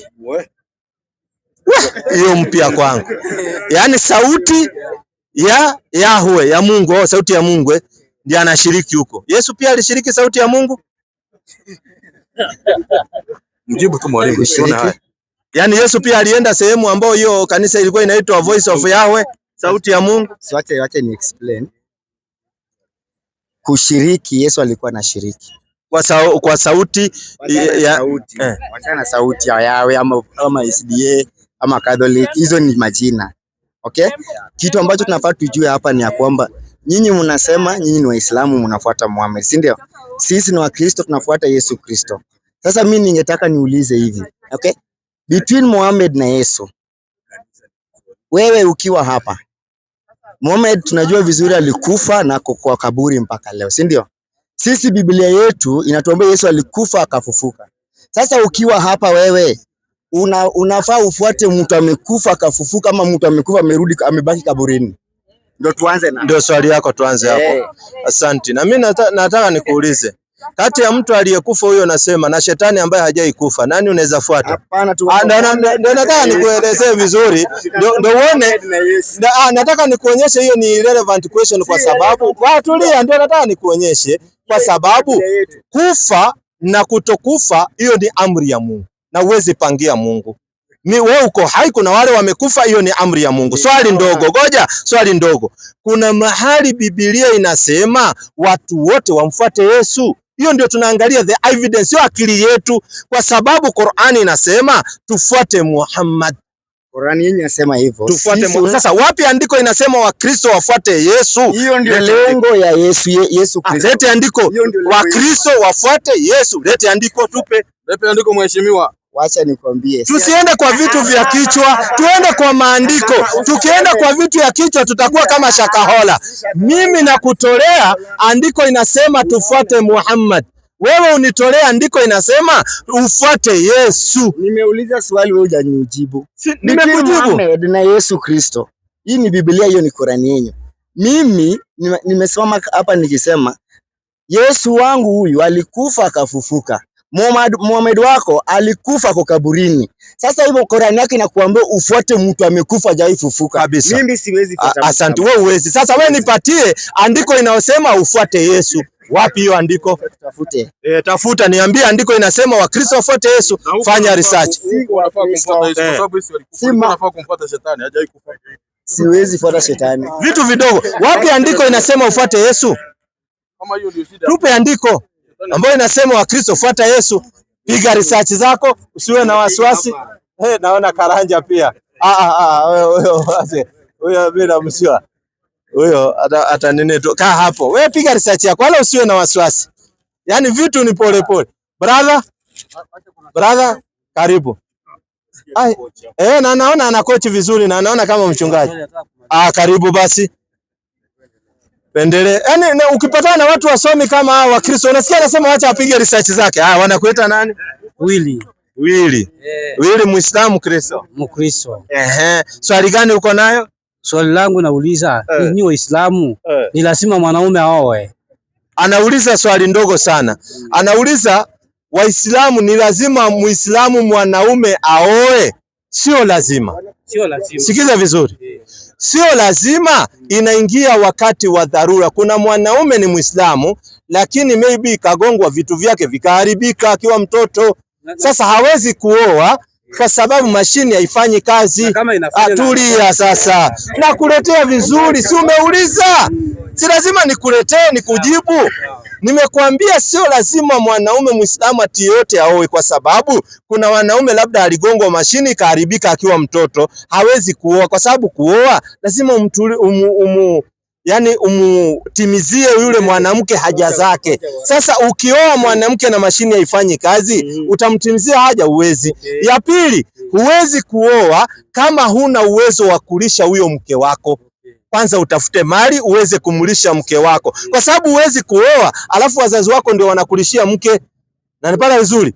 So kuoa lazima pia kwanza uwe uko mzima wa afya. Wewe si wazimu, uko mzima wa afya, unajielewa na unaweza kulisha familia yako. Inakuwa ni wajibu kwako kuoa, ni ulazima kuoa, kwa sababu usipooa utafanya zinaa. Nilisikia ukisema Isa mwenyewe ni Muislamu. Ni nini ilifanya akaoa? Kwani alikuwa na shida ya mwili? Isa hakuwa na shida. Yesu hakuoa kwa sababu hakuwa na sehemu hata ya kulala. Hakuwa na nyumba, hakuwa na nini. Sio sababu ya kukosa mahali nyumba. Kwani ngoja kidogo. Mtu ana nyumba na anaoa. Nataka tuelewane vizuri. Kama huna sehemu ya kulala wewe mwenyewe, utaoa bibi atalala wapi? Wewe mtalala mahali analala, wapi? Hata kama ni kwa shimo unaona. Bibi gani ataenda kulala kwa shimo? Wewe acha mchezo bana. Sasa sikiza. Kwa nini hakuoa? Umeniambia mwanaume alikosa kuoa na shida ya mitambo, si ndio? Yesu alikuwa na shida gani? Sio mitambo tu. Tulia. Nataka tumalize. Nimempa sababu mbili. Zaidi ya tatu. Nimemwambia mpaka uwe na sehemu ndio ulete ule mke wako. Sasa huyu ananiambia unaoa na huna nyumba, huna chakula na unaoa. Ule binti ya mtu atakuja kukula nini? Utakuwa ukipeleka roji. Sikiza. Yesu hakuoa kwa sababu pia anasema hata mahali ya kulaza kichwa hakuwa. Pili, Yesu anarudi kuoa kwa sababu zama zile hakuoa. Akirudi ndio ataoa. Alikuwa tena barobaro, bado mwili unachangamka. Mbinguni si alikuwa mwili wako. Atarudi kuoa. Atarudi kuoa. Acha kunidanganya. Ndio hii Biblia. Unielezea Biblia kwa nini hakuoa? Lazima unipe dhibitisho kwa nini hakuoa. Lazima kuwe na sababu. Sababu iliyomsababisha sana pia asioe, alitafutwa kuuawa sana. Hiyo ndio alikuwa alikuwa anahepa kutoka nchi hii anakimbia. Ngoja kidogo, kupeleke vizuri. Hakuwa ametulia. Kuoa inataka pia utulie. Alikuwa anatafutwa. Alikuwa anaofia pia akiuawa na mke wake anaweza 12:36 Yohana. Tumsaidie huyu. Yesu alikuwa ni exile man. Alikuwa anakimbia huko anasumbuka. Wewe niambia Yesu wakati alizaliwa alikuwa anahangaika kila mahali, hakuwa na settle. Wewe ngoja. Yesu tulieni nimjibu. Yesu alihangaika wakati amezaliwa kwa sababu alihama nchi yake akakuja Misri wakati amezaliwa, kwa sababu Herode alikuwa anataka kumuua akiwa mtoto. Sasa kwanza alikimbia Misri. Alipoenda kurudi, Wayahudi nao wakapanga mpango ya kumuua. Tena akawa tena ni kukimbia. Sasa tangu akiwa mtoto mdogo bado anakimbia. Sikiza 12:36 haraka haraka. Karanja harambe kidogo. Yohana 12, si Ufunuo. Nimesema Yohana. Hakuna shida. Afungue yake ya nini? Nakupa maiki kwanza umrambe. Yohana 12:36. Tumpe vitu kidogo huyu. 12:36 mwalimu wangu. Yesu akiwa mtoto mdogo alianza kuhangaika. Wewe unajua alikimbizwa hapa Misri, hapa kwetu hapa Misri. Tena Herode alikuwa anasema kata vijana yote. Tena alisema alikuwa lika gani? Ni huwa vijana wote wako hiyo lika. Hayo wazazi wake wakaona huwa atauao. Wakakimbia Misri hapa. Wakajificha. Alipokufa Herode wakirudi hivi Wayahudi nao wakasema haka mtu lazima tukaue haka. Herode akakaa kikao. Akasema lazima huyu jamaa uawe. Tena wakaanza kukimbizana na Yesu. Yesu akawa anajificha. Sikiza. Hiyo ndio shida ilifanya kose kuoa. Kwa sababu kuoa inataka utulie. Sikiza 12. Maadamu mnayo nuru, Iaminini nuru hiyo. Asante. Ili mpate kuwa wana wa nuru. Hayo aliyasema Yesu. Akaenda zake. Akajificha wasimuone. Yesu alijificha wasimuone. Alienda kujificha wapi? 7:1 hapo Yohana. Kwa sababu watu walikuwa wanataka kumuua. Jamaa alikuwa na shida ya bana, anatafutwa kila kona. Sikiza habari. Sasa akiuawa si hata mke wake angeandamiwa hapa uawe. Hivi wewe sasa ukianza kutafutwa hata utaweza kuoa? Unatafutwa huko, unakimbia Tanzania, unakimbizwa huko. Hata mkimbizi kuoa inakuanga ni Sikiza habari. Tulia wewe. Na baada ya hayo Yesu alikuwa akitembea katika Galilaya. Maana hakutaka kutembea katika Wayahudi. Kwa nini? Kwa sababu Wayahudi walikuwa wakitafuta kumuua. Unaona? Alikuwa anataka kuoa na Wayahudi. Sasa akakimbia Galilaya. Wakati tu anaona mrembo ndio hao wanataka kumuua. Anahepa. Wewe vipi wewe?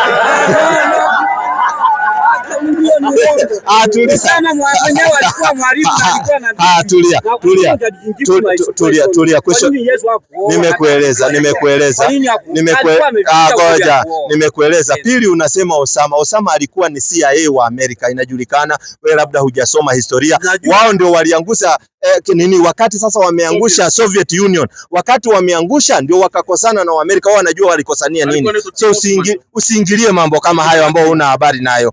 Hii nchi inatawaliwa na mambo mengine yana siri kubwa. Osama alikuwa ni katika wale ma CIA kama una habari. Na wao ndio walianguza Soviet Union. Sasa una habari, sijui. Wakati alikuwa karibia hapa. Karibia hapa hivi. Una swali ya kuuliza? Nataka nikupe kijana mdogo ambaye atakufunza. Unajua mimi nimezeeka. Sasa sina swali. Tena una swali? Naongezea kitu. Ya kuongezea. Hapana, usikatae. Unataka kuongezea nini? Hebu tueleze. Ndio hiyo. Lazima atuambie anaongezea nini. Labda anaongezea mambo ya kuoa na yeye labda. Hapana. Unaongezea nini? Sikiza. Nasoma Yohana Mtakatifu 14:6. Inasema Yesu akawaambia, mimi ndimi njia na kweli na uzima. Mtu haji kwa Baba ila kwa njia ya mimi. Kumaanisha kupitia kwa Yesu Kristo ndio tunaenda kwa Bwana. Ndio swali yako. Nasema sijui nani. Asante. Tulia. Sasa ndio maana nakwambia wewe unafuata Qur'ani, sisi tunafuata. Kwa hivyo usipinge hivi. Wala sija. Tulia hapo dada, usiondoke. Manake uko na nini? Haya Karanja.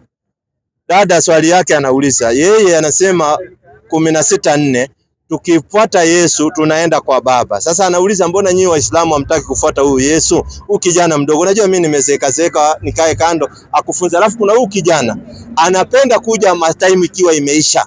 Huyu hapa. Lakini kijana mzuri, kanzu yake niko nayo tayari. Barakallahu fikum. Dada unasema, hebu tulia mzee. Mzee umemaliza. Kidogo tu, tulia kidogo. Dada rudia hiyo andiko.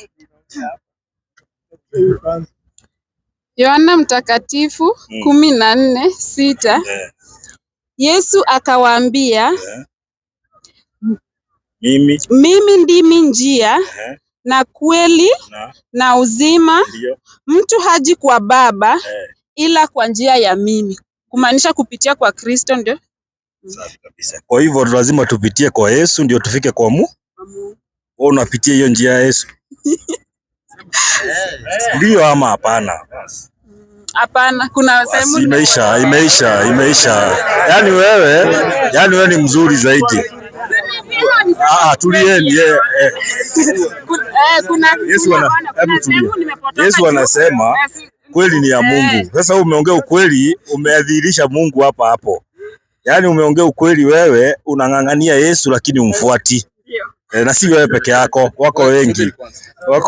Unaonaje kama Muslimu? Ungetaka kuwa Muislamu? Kuwa Muislamu ni kuamini Mungu ni mmoja, hakuzaa na hakuzaliwa. Hapana. Sio lazima. Hapana. Sio lazima. Si ati ni ngumu, ni ile sasa imani yangu haijanielekeza huko. Sasa unaonaje Mungu si ni mmoja? Naye Mungu ni mmoja. Haiwezekani kukuwe na njia mbili, si ndio? Njia ni ngapi? Moja. Hiyo ni ya Uislamu, kwa sababu hata Yesu alikuwa Muislamu. Hebu nisomee mahali imeandikwa. Aje? Yesu alikuwa Muislamu. Hebu 5:11. Na usome katika hii Biblia nyingine. Sasa unajua sasa mimi nafuata imani yangu iko huko. Wapi huko? Sasa uko kwenye nataka usome hiyo verse kutoka kwa hii Biblia. Uko kwenye imani yako iko. Si wewe umekiri saa hii ufuati. Sasa ndio nataka uniambie tu hiyo verse kutoka kwa hii Biblia. Ukiwa muongo. Mkitoa verse mnatoa. Sawa, haina shida. Ukiwa nataka kingine kutoka kwa hiyo Biblia. Ukiwa muongo usiwe msaurifu. Saa hii umekiri hapa, wewe ufuati Yesu. Si ndio umesema? Ndio. Sasa nitakutoleaje kitu ambacho ufuati? Unajua nini? Ndio ujue huyu ni Muislamu. Unajua matendo yake. Sikiza. Hatuko sawa mbele ya Bwana. Ndio naweza kuwa nafuata Yesu, but nimelegea. Sasa hakuna cha kulegea. Ungesema hivi, wewe unafuata Yesu, si ndio? Uliitishwa na mwalimu wangu hapa, kitendo moja unafanya Yesu alifanya ulikosa. Nilikosa, si nilitafuta au kupata hiyo chance ya kusema. Mimi ulipata gani? Hata tukisoma Ephesians 6 huko ni Paulo, huyo sio Yesu. Huko ukiingia huko ni Paulo, sio Yesu. Tunasema Yesu. Si Ephesians ni Paulo. Efeso ni Paulo. Nani Yesu ndiye alisema wazazi waache watoto wamfuate Bwana. Hiyo ni Mathayo. Ni Ephesians. Sasa Efeso ukiingia huko soma tu, lakini ujue ni Paulo Efeso. Si ati Paulo. Ni Paulo, utasoma moja usikie ni nani. Ngoja Ephesians. Hebu soma usikilize iko huko. Ngoja. Si nikutolea haraka bwana. Unaona hizi vitu hawajaziweka hapa bure. Still like naweza fuata ndio hii. Then Ephesians kuna huko. Fungua Efeso, haina shida. Alafu tuone kama ni Yesu. Haya wa Efeso. Hakuna Mkristo anafuata Yesu. Anafuata Paulo. Enyi watoto watini wazazi wenu katika Bwana, maana hiyo ndiyo haki. Waheshimu baba yako na mama yako. Amri hii ndiyo amri ya kwanza yenye ahadi, upate heri ukae siku nyingi katika dunia. Nanyi akina baba, msichokoze watoto wenu, bali waleeni katika adabu na maonyo ya Bwana. Enyi watumwa, watiini wao walio bwana zenu kwa jinsi ya mwili, kwa hofu na kutetemeka, kwa unyofu wa moyo, kana kwamba ni kumtii Kristo. Sawa, wala sijakata. Sasa umesoma 6 sio? Unasoma moja. Nini moja? Sio Efeso tu. Moja. Nasemaje? Paulo mtume wa Kristo Yesu. Si ni Paulo huyo? Sikia, ni mtume. Acha mpaka nisome hapo. Mimi nimekupea. Paulo mtume wa Yesu Kristo kwa mapenzi ya Mungu. Unaona ukifafanua Biblia,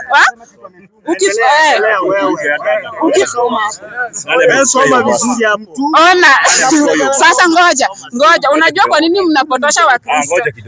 Ngoja kidogo. Unajua tupeane time. Mimi nimekupea time, umesoma andiko. Ngoja kidogo. Umesoma, si ndio?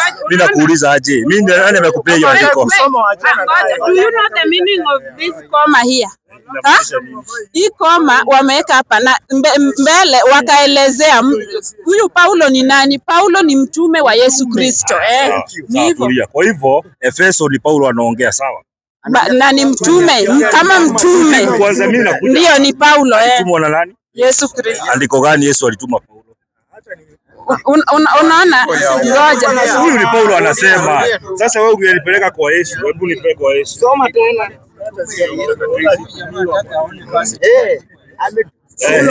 Ngoja nikutafutie tu.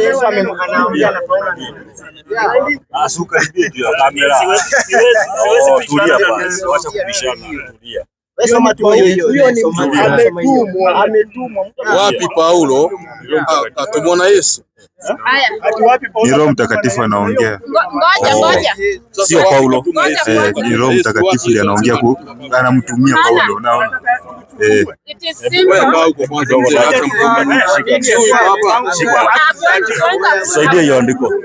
Saidia. Si hapo tu hiyo tu wajasema, lakini ukisoma hiyo inamaanisha Roho Mtakatifu alikuwa anatumia Paulo kuongea hiyo. Unasemaje? Tuangalie kama ni Roho Mtakatifu. Hebu ongea. Mimi nimeshawaambia. Toa andiko. Toa andiko. Hebu tulieni bwana. Tulia. Umeambiwa uache kukua nje. Karibu ndani. Sema hivi. Nikisaidia huyu mnaniambia nikuja hapa. Njoo basi. Niende kufanya nini? Sasa mdomo mwingi ni wa nini? Sio nyamaza. Saidia huyu. Vile nyinyi mnasaidiana hapa.